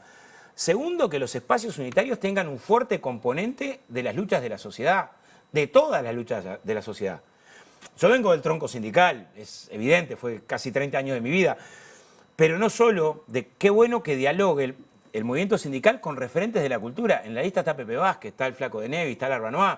O sea, que articules en la expresión política las formas sociales de lucha contra la desigualdad. Me parece que ese es un mérito. Y cuanto más amplio, más potente. Pero creo que es un esfuerzo que también hace, por ejemplo, el Espacio 109. No puedo decir, bueno, pero está Jorge Amado y gente del MLN. Fernando Amado, puedo decir, Jorge Amado. Fernando Amado y un crack aparte, extraordinario. Creo que es de los tipos más cautivantes. Y vos decís, bueno, pero qué bueno, y que expresaron con Blanca, y seguramente tienen pluralidad de opiniones, pero lograron expresar una formulación común. Yo creo que acá también, teniendo tradiciones distintas, perspectivas distintas, logramos articular un componente común en muchas de las acciones, además con elementos de carácter programático. Me parece que es bienvenido ese esfuerzo. Si después ese esfuerzo se puede ampliar o se fragmenta, será que o tuvimos éxito o tuvimos dificultades. Lo dirá la realidad. Andrade, la seguimos en cualquier momento. Muchas gracias. Bueno, más de preguntones, esto que tan contento nos pone estar presentando hoy. En este caso, la pregunta es para el candidato a presidente de la República por el Frente Amplio, Yamandu Orsi, y llega desde Brenda de Las Piedras. Hola, me llamo Brenda, tengo 12 años, soy de Las Piedras Trampolines y mi pregunta es: cuando sea presidente, ¿no le gustaría cambiar el color de las túnicas? Porque cuando vamos al comedor o al patio se nos ensucian todas.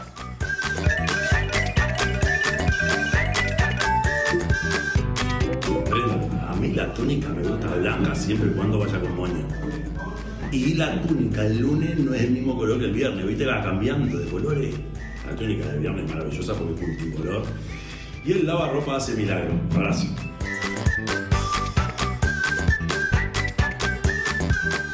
Y desde la túnica en particular a la educación en general. Desde Salto, Alejo le pregunta a Carolina Cose.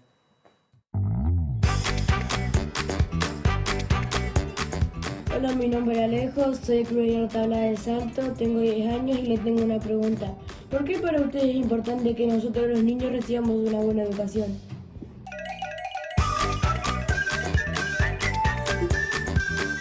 A ver, Alejo, te mando un gran abrazo. Muchas gracias por la pregunta. Vos me preguntás por qué es importante que los niños y las niñas reciban una buena educación. Porque en la historia de la humanidad, desde que el ser humano empezó a poblar la Tierra, la historia cambió y el ser humano empezó definitivamente a vivir de otra manera desde que empezó a inventar cosas. La rueda revolucionó todo el esquema de vida de los seres humanos. No existía la rueda antes. Lo que quiero decir es que para poder inventar cosas, muchos de nosotros, todos nosotros, tenemos que aprender.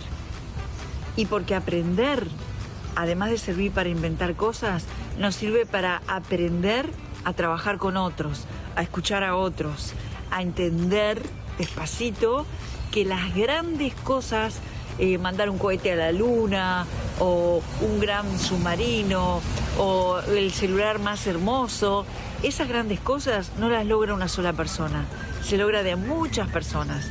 Y para eso es necesario tener una buena educación.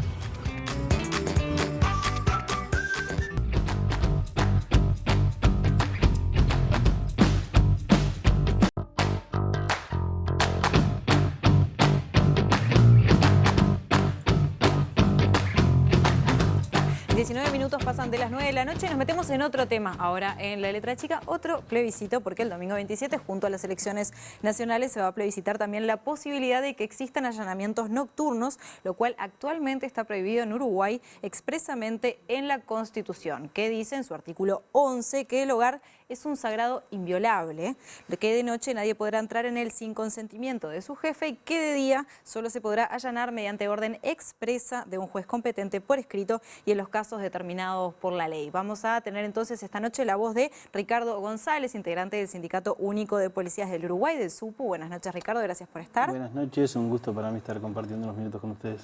Gracias a ti. Y Tamara Zamudio, integrante de Serpac. Tamara, buenas noches, gracias por estar. Buenas noches, muchas gracias por la invitación. Bueno, antes de arrancar con ustedes dos, vamos a salir un segundito de estudio con J. A ver, Jorge.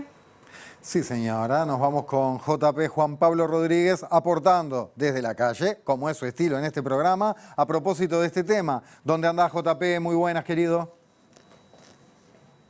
Jorge, Maite, buenas noches para ustedes, desde luego para nuestro público, quienes nos acompañan este domingo. A propósito del tema allanamientos nocturnos, vinimos al encuentro de Diego Camaño, quien es abogado, para también conocer desde el lugar del derecho, bueno, cuáles son las modificaciones que se harán y cuál sería el diálogo necesario para la implementación también de estos allanamientos nocturnos. Bienvenido. Bueno, gracias por la invitación.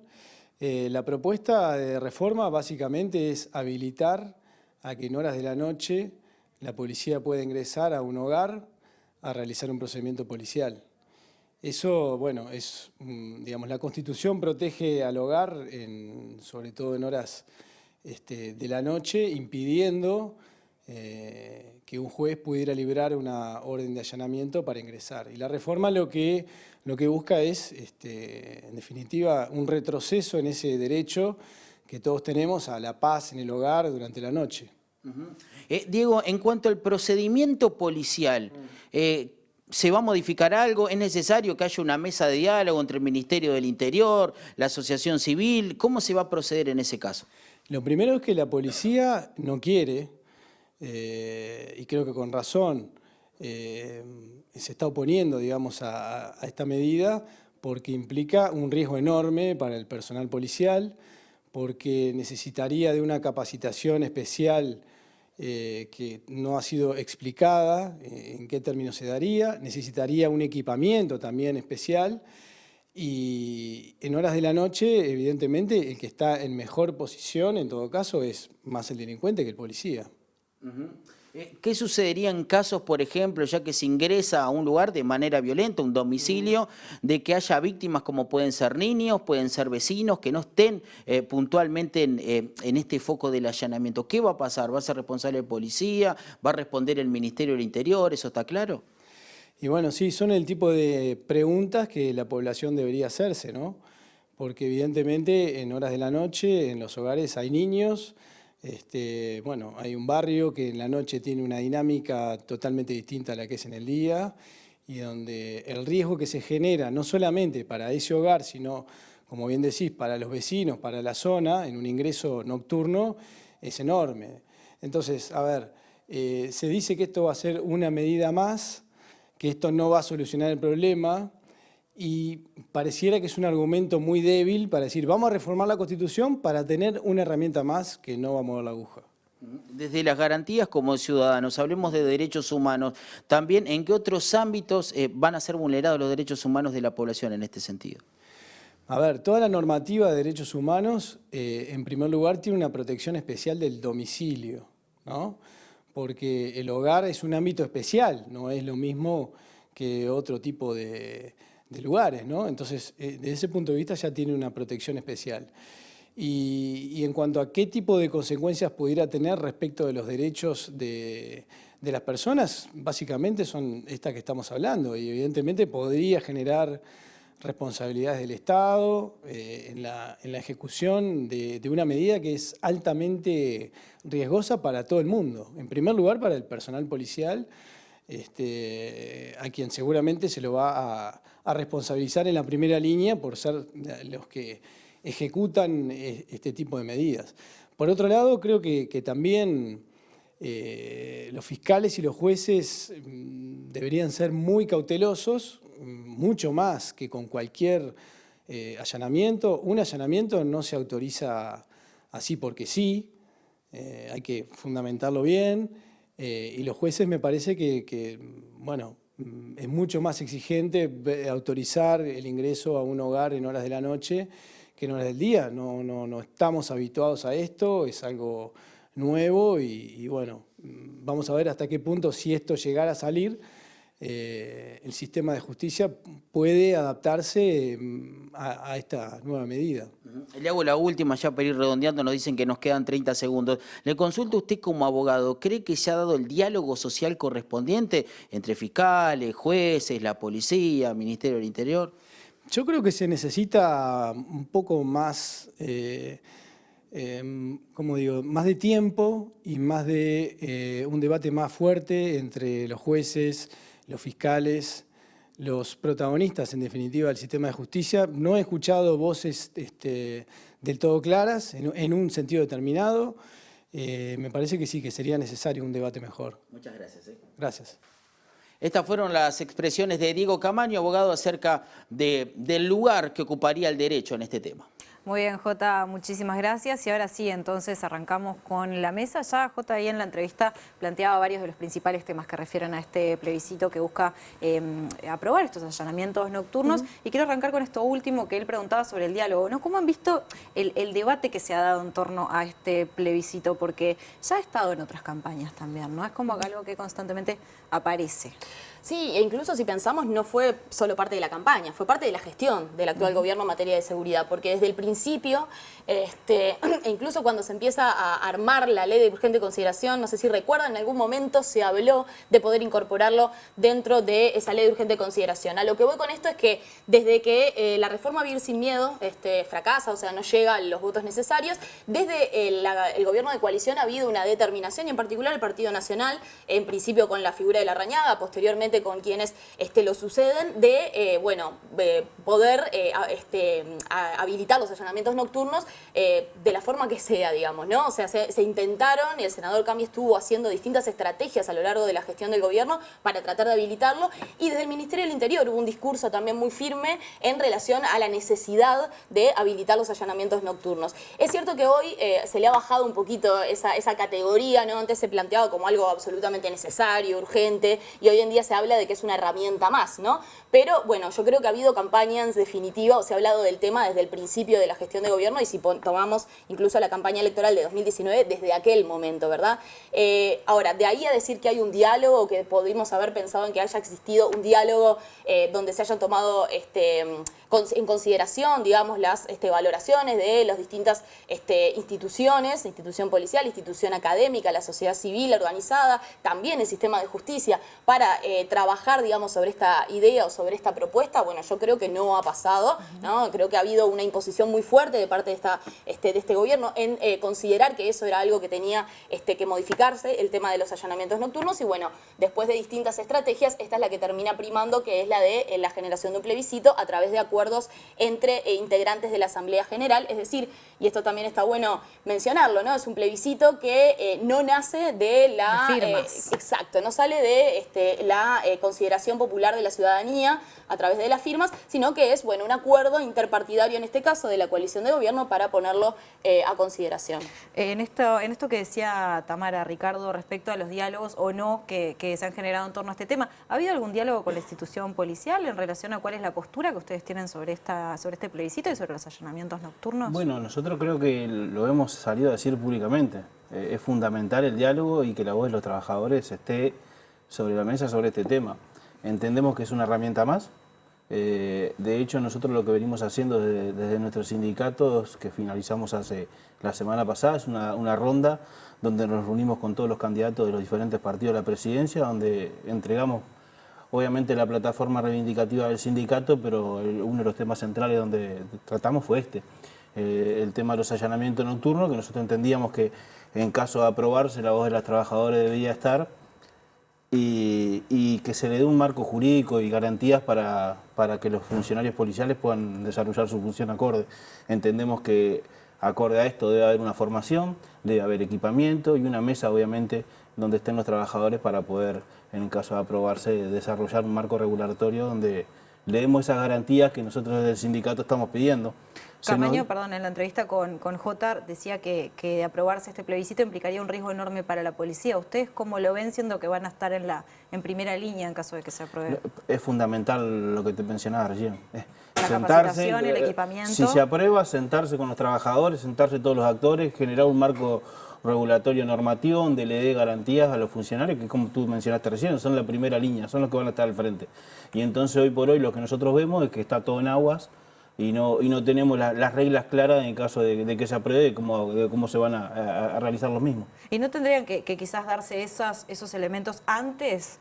Digamos, la capacitación, la compra de equipamientos. Por ejemplo, no me acuerdo si había sido Gandini, pero quienes se manifestaban en defensa de estos allanamientos, de este plebiscito, lo que decían es tipo, bueno, hay que arrancar por algún lado, ¿no? Y después se va viendo lo otro. Pero... Y bueno, arrancar por algún lado sería haberse sentado en primera instancia con los trabajadores y escuchar de primera mano lo que teníamos para decir. De hecho, lo mencionábamos recién, con todos los candidatos nos hemos reunido y nos han dado eso que veníamos pidiendo al propio Ministerio del Interior, de que si se aprobara iba a haber un diálogo. Hoy por hoy seguimos esperando la reunión con el Ministro del Interior, donde queríamos aportar sobre este tema, al momento no la hemos tenido. Esperemos que a la brevedad nos reciba. Se nos dice que se ha comprado insumo, nosotros entendemos que los lentes de visión nocturna no es el único insumo que deben de tener para realizarse este tipo de allanamiento. Algo tan básico como una linterna dentro del Ministerio del Interior la compra la policía. Tiene que comprar el propio policía. Porque en realidad, si vamos a lo que es y pueden hacer la consulta con los diferentes compañeros, la terminan comprando ellos porque no se la proporciona. Entonces, a veces hablar de que hay equipamiento, sí, entendemos que se ha incorporado mucha cosa, pero falta también. Tamara, desde Serpajo ustedes emitieron un comunicado respecto a la postura que tenían en relación a los allanamientos nocturnos. Uno de los temas que mencionan es la experiencia en otros países. ¿Cómo ha sido y qué resultados ha dado también? Bien, ahí comentarte una nota al pie. Sí, hicimos claro. un comunicado con 21 organizaciones sociales que adhirieron, ¿no? Ese comunicado fue difundido, está disponible para todas y todos, donde sí establecíamos algunos argumentos generales que nos parecían importante señalar. Sobre las experiencias en otros países, lo que consideramos es que no necesariamente hay una única valoración. Lo que sí es cierto es que en países que tienen problemas muy importantes vinculados al narcotráfico, a la violencia comunitaria, a la violencia entre barrios, por ejemplo, Ecuador, ¿no? Que en los últimos años o en las últimas meses ha aparecido mucho, ¿no? En esta dinámica de la violencia comunitaria y la repercusión de las organizaciones criminales en el territorio, tienen los allanamientos nocturnos habilitados y no ha repercutido en una mejora o en un debilitamiento de determinadas cadenas de producción o por lo menos de venta y consumo de drogas. Lo que creemos es que la experiencia internacional no es definitiva, digamos, y no ha mostrado mejorías en relación a que los allanamientos nocturnos hayan generado algún tipo de respuesta o de mejoría en relación a la violencia comunitaria y también, como decía, la persecución penal sobre el narcotráfico, ¿no? Hoy en día, los allanamientos nocturnos se pueden realizar. Eso es un punto que yo te quería mencionar, ¿no? Lo que estamos hablando es de los allanamientos nocturnos en el hogar, ¿verdad? En cualquier otro tipo de espacio que no sea un hogar, los allanamientos nocturnos están absolutamente habilitados y se realizan, o deberían realizarse quizás en mayor medida, cuando hablamos de depósitos, cuando hablamos del propio puerto, ¿no? En realidad son espacios que están habilitados. Cuando hablamos de la habilitación de los allanamientos nocturnos es solo en los lugares que son catalogados como hogares, ¿sí? Y en ese sentido, un poco lo decía el abogado recién, hay un punto que es clave y que nuestra Constitución garantiza, y es que el hogar es un sagrado inviolable y esto implica que es un espacio donde se garantiza el derecho a la intimidad, el derecho a la seguridad, a la libertad individual dentro de un espacio que es nuestro, ¿sí? Entonces, no es cualquier habilitación de allanamiento, ¿no? Y además hay otro punto que también nos parece central y es que el Código del Proceso Penal también establece situaciones particulares donde se puede ingresar al hogar. Por ejemplo, si hay una situación de violencia doméstica, ¿no? Hay un llamado, un pedido de ayuda en relación a eso, bueno, la policía tiene habilitado, la Fiscalía tiene habilitado ese ingreso porque, bueno, hay una situación que se está generando y que implica o habilita que se entre, digamos, en el hogar. Entonces, es muy importante esto señalarlo porque si no genera esa idea de que esta es una herramienta que va a mejorar en todo sentido y ya, en realidad lo que tenemos es que ya existe, digamos, en otros ámbitos que, como decía, no son el hogar y que, como sabemos, el hogar tiene determinadas características que generan una situación de mayor vulnerabilidad inseguridad y por lo tanto puede generar repercusiones de violencia y efectos no deseados mucho mayores, cuando aparte pensemos siempre, la nocturnidad es un espacio donde, bueno, todos sabemos, se ve menos, hay como cuestiones, digamos, del trabajo en el territorio que se hacen como más difíciles, ¿sí? Y en ese sentido, bueno, lo que puede ocurrir en un procedimiento de este tipo puede generar efectos peores, digamos, o no deseados en relación justamente a las horas en las que se realiza y las condiciones, en definitiva, de trabajo policial, pero también de intervención en el territorio. ¿Pueden haber, por ejemplo, mayores equivocaciones? Bueno, ese es un problema. Día, ¿no? Las hay de día. Ese es un problema, por ejemplo, ¿no? Hay veces que hay moradas, hay hogares que son difíciles de identificar, entonces puede haber un error en el procedimiento, ingresando en lugares o en otros espacios, y bueno, y en ese sentido la nocturnidad implica justamente una exposición mayor a ese tipo de riesgos. También lo que implica el ingreso, ¿no? O sea, cuando ingresamos a un hogar de noche sabemos que, bueno, no, capaz que no se ve, hay determinadas situaciones, ¿sí?, que pueden generar una repercusión de mayor violencia, pueden generar mayor violencia en el hogar, en esa situación. También pensemos en que muchos de esos hogares a veces tienen infancias y adolescencias, recién lo señalaban y es importante mencionarlo nuevamente, ¿no? Los niños, niñas y adolescentes son víctimas y en ese sentido es importante señalar, el senador Da Silva decía que, bueno, que si eran hijos de narcotraficantes no importaba. Las infancias y las adolescencias son infancias y adolescentes, son niños, niñas y adolescentes, tienen que ser respetados siempre, no importa de dónde estén o en qué espacio estén, digamos, ¿no? Y eso es muy importante señalarlo. Si hay un allanamiento de noche, si los adultos que son responsables de esos niños, niñas y adolescentes son llevados detenidos, ¿qué pasa con esas infancias? ¿Con quiénes quedan? ¿Con quiénes quedan? ¿A cargo de quién? ¿Qué institución del Estado que no sea la policía? Porque en realidad no están a cargo de la policía, sino de otras instituciones. El INAU, por ejemplo, ¿va a hacerse cargo? ¿Cómo va a trabajarse esa situación que los deja en una situación no solo de vulneración, sino de un estrés postraumático tremendo, ¿no? O sea, porque los allanamientos son intervenciones violentas y por eso requieren de mecanismos muy aceitados de trabajo a la hora de intervenir y también muy aceitados para tratar de no exponer a los niños, niñas y adolescentes a este tipo de situaciones que, bueno, ¿no? Generan una violencia muy extrema para ellos y ellas y puede generar repercusiones también a nivel de traumático, ¿no? Y tenemos además, y es necesario señalar tanto al sistema internacional como nacional, tiene determinados mecanismos donde, bueno, trata de hablar y de generar una especificidad en las infancias y las adolescencias que tienen que ser especialmente protegidas frente a cualquier tipo de situación de violencia, pero además las que ocurren dentro del hogar, ¿sí? Vamos a hacer una pasadita por el panel y ya seguimos conversando con ustedes. Bien, entonces antes de volver a la mesa, panel, Camilo primero. A mí me parece fundamental para poder, cortito lo hago, para poder entender también lo que se está jugando con este plebiscito, entender el contexto en el que se está desarrollando. Estamos en plena campaña electoral. Parece que es un punto, es una cuestión medular, vertebral, para poder entender el porqué también del plebiscito. Porque mientras tenés de un lado a la academia, al sindicato policial, a las organizaciones sociales como Serpaj, argumentando, explicando con argumentos concretos por qué no es conveniente poner la papeleta amarilla, cuáles son las consecuencias de poner la papeleta amarilla, de que se habiliten los allanamientos nocturnos, que lejos, aparte de mover la aguja en una dirección favorable en cuanto a la disminución de los delitos y a caso hipotético, encontrar kilos y kilos de droga dentro de una casa, lejos de mover la aguja en dirección de esa situación, pone en peligro a las infancias, a las adolescencias, etcétera, etcétera, etcétera, vos le estás haciendo caso, poniendo la papeleta amarilla a un sector del espectro político que en plena campaña electoral, después de haber gobernado 5 años donde los delitos más violentos como los homicidios, las rapiñas, o se mantuvieron iguales que el 2019 o aumentaron, después de una gestión espantosa en materia de seguridad, te están diciendo que el problema de la seguridad se soluciona con los allanamientos nocturnos cuando tenés a todo ese otro sector argumentando de por qué las soluciones a las cuestiones vinculadas a la inseguridad son integrales y pasan por otros lados que no es poder allanar casas en la noche, porque aparte con argumentos como que en otros países no ha funcionado. Entonces, ¿alguien se imagina un titular de las noticias que sea: allanaron la casa de Marta, la vecina de Brazo Oriental, a las 3 de la mañana y encontraron a Marcet adentro? No, nadie.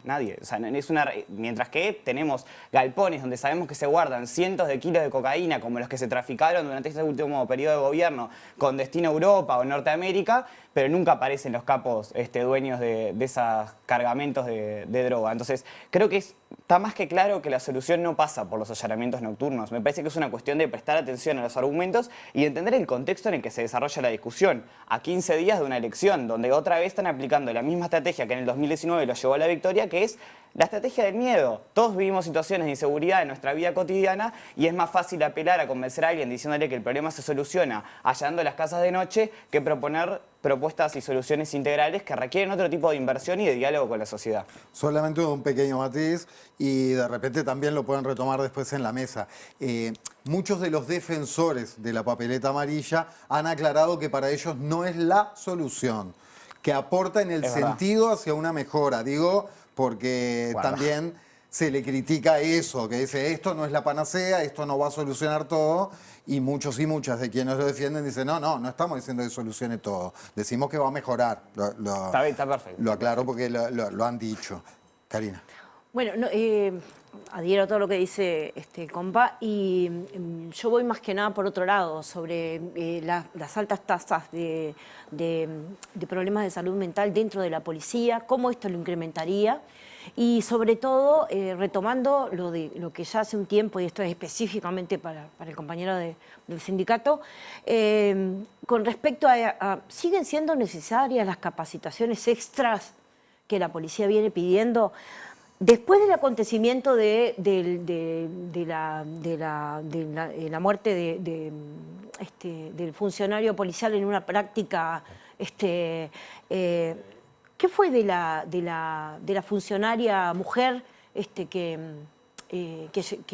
disparó el arma? ¿En qué quedó eso? Y ese tipo de prácticas, si las retomó, como dijeron que las iban a retomar, que las iban a hacer más formales, o está todo en stand-by. Y lo siguiente... Aquel fallecimiento durante un ejercicio policial. Un ejercicio por fuera de este... Y la otra cosa es... Para los allanamientos nocturnos, ¿tiene estipulado, ¿no?, el acompañamiento de mujeres para realizarlos? ¿Y la fuerza tiene la suficiente cantidad de mujeres entrenadas como para poder llevar adelante ese tipo de tarea tan expuesta? Hizo varias preguntas. Bueno, Karina.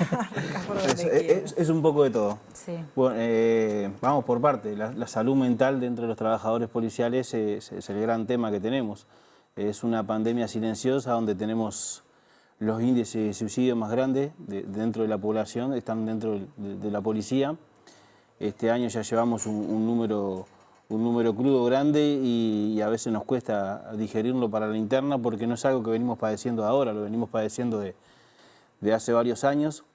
¿No han podido conversar, en estas reuniones que han tenido con los candidatos sobre ese tema? Es el primer tema. Imagínate cómo ha cambiado. Hoy yo cuando estaba mirando el comienzo del programa, que lo primero que mencionó la compañera era el tema de salud mental. Imagínense en cómo ha cambiado para la policía, que el primer punto de la plataforma reivindicativa del sindicato es la salud mental. Que cuando antes hablábamos era salario, vivienda, bueno, hoy por hoy lo primero que ponemos en la mesa es el tema de salud mental, donde tenemos un gran número de compañeros que han tomado esta decisión, un gran número de compañeros que están atravesando por temas de certificaciones médicas, que en torno a esto no tenemos una estadística clara de cuántos intentos de autoeliminación hay dentro de las filas policiales. Venimos trabajando desde los sindicatos, entendemos que a nivel de ministerio CAVID está haciendo un buen trabajo, por más que no es la función tal vez, pero bueno, ha ido mutando con el tiempo y muchas veces son los que... ¿Qué es? CAVID es el Centro de Atención a las Víctimas, que es muchas veces donde desde el sindicato terminamos golpeando para que haga una intervención el psicólogo, porque si vamos a lo que es el hospital policial, hay todavía un faltante bastante en lo que es la parte de salud mental, donde... Atención de psiquiatras y psicólogos. Bueno, psiquiatras y psicólogos hay, el problema es que a veces los tiempos no son los que nosotros entendemos que deberían de ser. Si un funcionario va a una puerta de emergencia del hospital policial y termina con una visita a un médico de 1 o 2 meses, capaz que no es los tiempos que nosotros entendemos, pero también hay una realidad.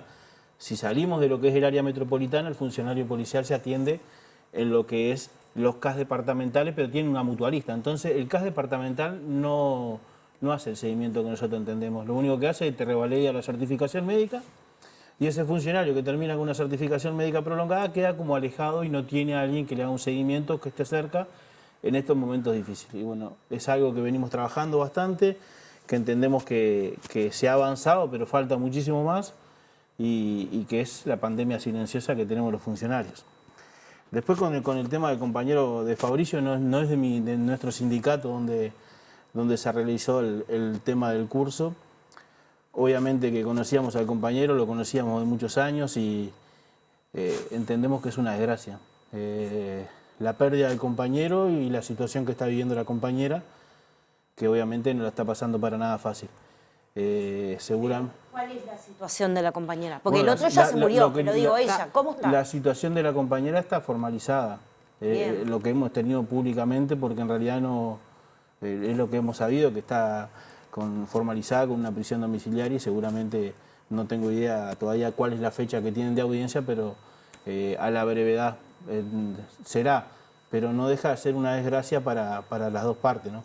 La compañera que está viviendo un momento muy feo y obviamente la pérdida de este compañero que dedicó mucho tiempo a la militancia sindical, que es un compañero que arrancó hace muchos años en el movimiento sindical, referente, que conocíamos y obviamente que si bien estamos en otro sindicato, obviamente compartimos mucho tiempo con él. Y me quedó pendiente algo que...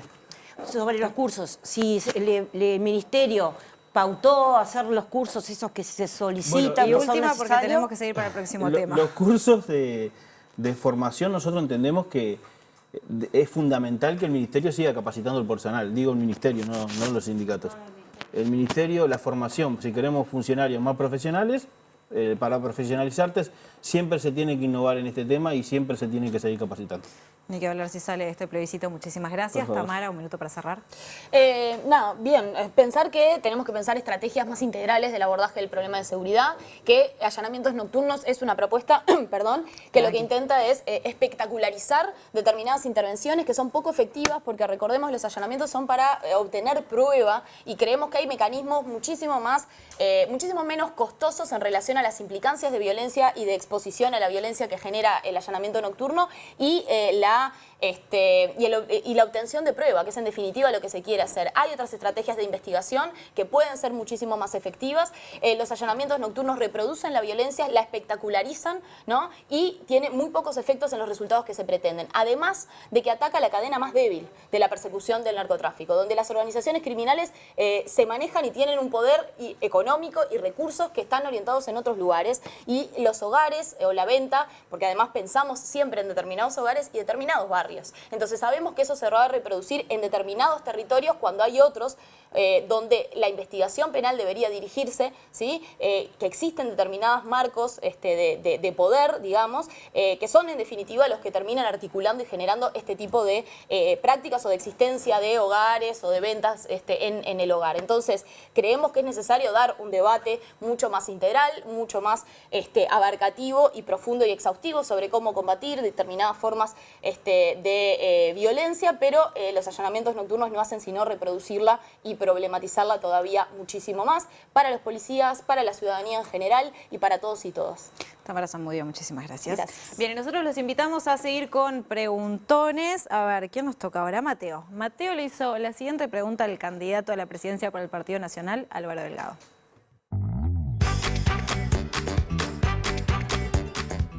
Hola, soy Mateo y yo propongo que el presidente dé libros y hojas para dibujar con colores.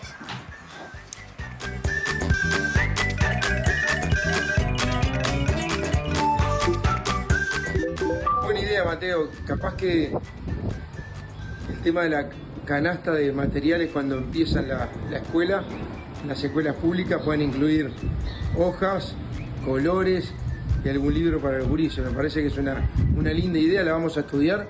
Gracias por el aporte.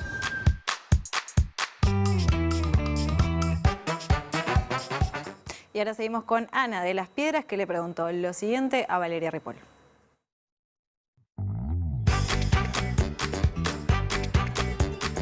Hola, mi nombre es Ana, tengo 12 años, soy de Las Piedras y vamos todos los días a la escuela, 4 horas, y mi pregunta es ¿por qué no tenemos más recreo?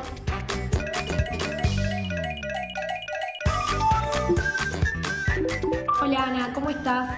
Bueno, a mí también me gustaba mucho el recreo, pero en 4 horas de clase hay que repartir. Hay un poco de matemáticas, un poco de lengua, un poco de ciencias, un poquito de recreo, porque si no, no da para todo. Pero cuando seas más grande vas a ver que está bien el recreo que teníamos.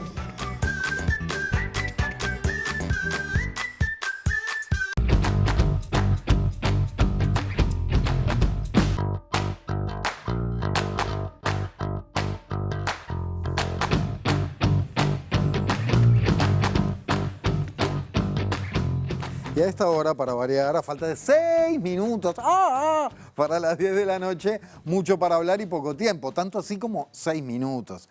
Lo llevaremos a 10. Porque es un tema fundamental y el lunes pasado se realizó una marcha por los sin techo de nuestro país en la que diversas organizaciones sociales se movilizaron por el acceso a la vivienda. Esto fue desde la Plaza Libertad, la 1 de mayo, en conmemoración del Día de los Sin Techo. Pero además, varias organizaciones sociales, en conjunto con la Universidad de la República, integran la iniciativa La Vivienda en Diálogo. Y esta plataforma, llamémosle así, que generó un documento de 17 propuestas sobre vivienda, obviamente, para aplicar en el próximo quinquenio, o con esa intención, para presentarle a todos los candidatos a la presidencia de la República. Entonces recibimos a María Rubí, del colectivo NITEP, Ni Todo Está Perdido. María, muchas gracias. Gracias a ustedes por la invitación. A Ivana La Rosa, investigadora, integrante de CIEDUR, Centro Interdisciplinario de Estudios sobre Desarrollo. Gracias, bienvenida. Gracias por la invitación. Empecemos vamos al meollo del asunto. Estas medidas, esta visión que se propone como para tener una política de vivienda en el próximo quinquenio, gobierne quien gobierne, digamos, esa es la idea de dárselo a todos los candidatos. ¿Por dónde empezarían a destacar? ¿Qué es lo más importante para empezar, María, para vos, de esto que se ha elaborado, de esta propuesta que se han presentado? Por supuesto que cada uno de cada organización, cada una daría su punto de vista. Te pido el tuyo. Bueno, lo que pasa es que es importante porque justamente se hace entre varias organizaciones, varios colectivos, que no solamente de pronto tienen la problemática de la vivienda, sino que viven en territorio donde la vivienda es el problema. Entonces es importante cuando esas voces se juntan, y en este caso para hacer propuestas, sino tanto para... me falta esto, me falta lo otro, no tenemos esto, hay que hacer tal cosa. Hay propuestas, y cuando hay propuestas es importante, y esas voces hay que escucharlas. Si te pido una, la primera que te viene a la cabeza que para vos es fundamental, ¿cuál destacarías de esas propuestas? Y bueno, trabajar mucho con las personas justamente que están en situación de precariedad de sus viviendas. Acá se sabe que en este país hay más de 600 asentamientos, no es de ahora, son de muchos años, lo que significa que la vivienda nunca fue atendida en el país. Ni los gobiernos, ni políticas estatales que pusieran el tema realmente a una solución, ¿tá? O por lo menos a trabajarlo en aras de conseguir mejoras. Y en ese sentido me parece que es importante. Después, el hecho de dejar en claro, por ejemplo, que no se pretende deshacer todo lo que hay respecto de vivienda, se haga, se consiga o no. Y por otro lado también el hecho de poder como llevarlo a que lo trabaje cada persona que está en la situación, o sea, no en lo individual, pero sí en los sectores poblacionales, porque sabemos qué territorio hay, sabemos que la tierra debe repartirse entre todos los ciudadanos, sabemos que la vivienda es un derecho y sabemos que hay leyes que vienen de mucho antes que nunca se llegaron a concretar o nunca se llegan a ponerlas en funcionamiento. Bueno, de eso se trata. Creo que empezaríamos por ahí, ¿no? O sea, rever esas leyes que están vigentes pero que no se cumplen, ni siquiera se tratan o se ponen sobre la mesa. Creo que es el momento. Ivana, ¿por dónde empezarías vos a destacar? Y bueno, un poco retomando lo que decía María, nosotros entre las propuestas hacemos énfasis en que el nuevo gobierno, una vez electo, llame a la COAVIA, que es la Comisión Asesora de Vivienda, ¿no? Es un espacio multiactor que nos aseguraría también que los distintos colectivos, organizaciones, la academia, junto a otros sectores que ya son escuchados muchas veces con más preponderancia, estemos allí también haciendo estas propuestas y trayendo sobre la mesa los saberes desde estos lugares, ¿no? Porque en realidad hay mucho desarrollado, ni que hablar que los diagnósticos a veces están sobrediagnosticados algunas de las problemáticas y todas las hemos escuchado. No es solamente que uno tenga que ser una experta en el tema de vivienda, hay cosas que las vemos y nos rompen los ojos, ¿no? Claro.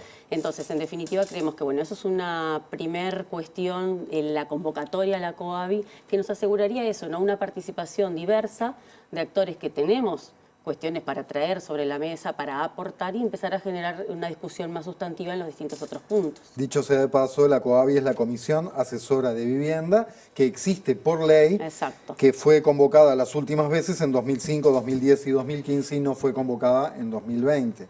Más allá de que no tenga carácter vinculante, es un tema de oficializar el diálogo, ¿no? Exacto, y el derecho a participar, que en definitiva también nos asiste, ¿no? El derecho humano a participar de los asuntos públicos y los asuntos que nos conciernen a todos y todas. Entendemos que, bueno, insistir con eso porque creemos que sí, que realmente es un espacio sustantivo que a cualquier gobierno, que partimos de la base que quieren hacer políticas públicas para responder a estas problemáticas, le viene bien escuchar las propuestas concretas que tengamos. Bien, esa es una propuesta concreta bien que concreta.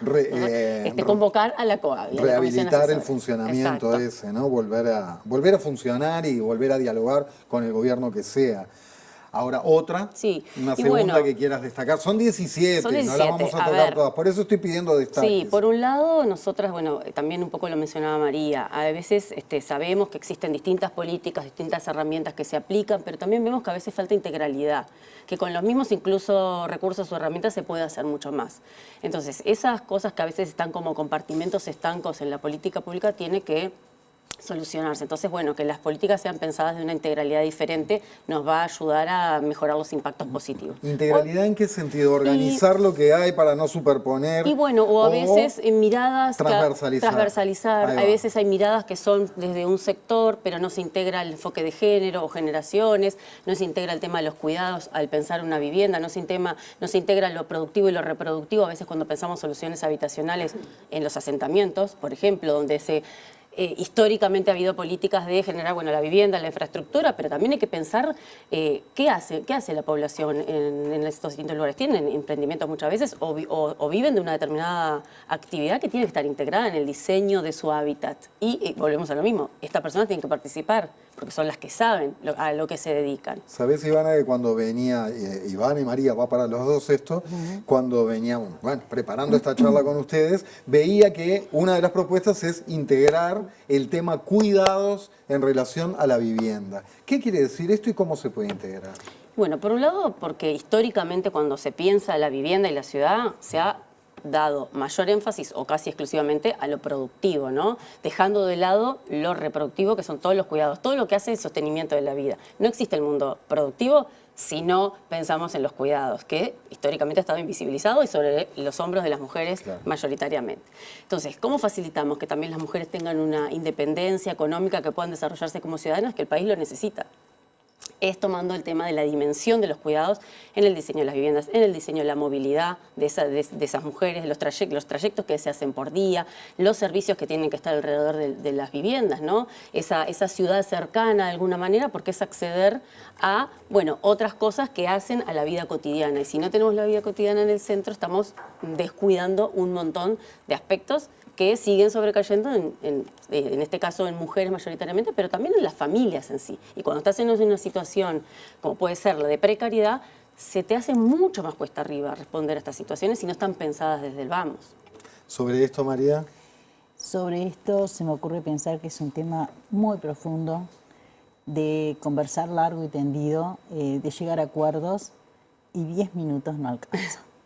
Hace falta más, hace falta poder realmente que la vivienda dialogue también a través de los medios que nos puedan dar la oportunidad de convocar al televidente, al que le gusta estas cuestiones de debate o de interesarse o de saber, porque también son políticos, son cosas políticas que están metidas en los próximos gobiernos, sea cual sea que sea, pero necesitamos la integración también de la población civil, porque es también un cuidado hacia ellos.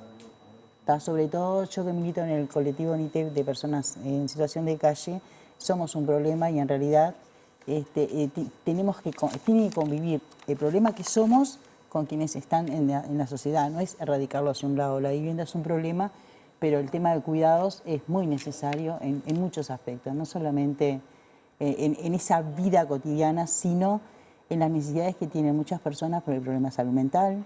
La salud en el Uruguay no está muy bien atendida en todos los aspectos, así que salud mental está bastante precarizada a la hora de las necesidades que tiene. El tema de los consumos, ¿tá? hay que acompañar a esas personas desde otros lados. O sea, sí, la vivienda sí, pero no es solamente la vivienda. Y no es en un solo momento para todos, porque los tiempos son distintos de todos. ¿Tá? La diversidad existe y existe en muchos aspectos, no solamente en género. Otra de las preocupaciones que veían las medidas es que si bien la diversidad existe, está la denominada segregación muy marcada, ¿no?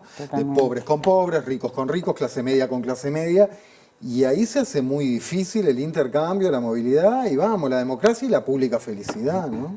La eterna binaridad que sufrimos todos, en realidad hay que salir de esa binaridad que tenemos, y es incluir, o entre todos. No podemos seguir ciudades para determinado nivel económico y ciudades para la pobreza.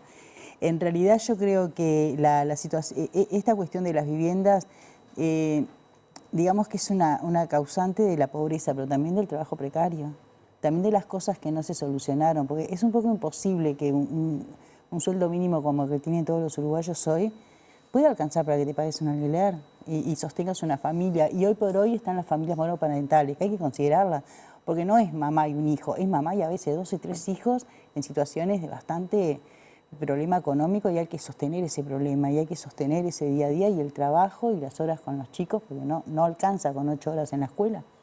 O sea, la vida familiar, sea mono o no, de alguna manera tenés que transmitirla, son valores. Y esa es otra de las preocupaciones, que las políticas públicas no han considerado los cambios de las estructuras familiares. Bueno, eso es lo que también se plantea, porque ya vienen estudios desde hace tiempo, ¿no?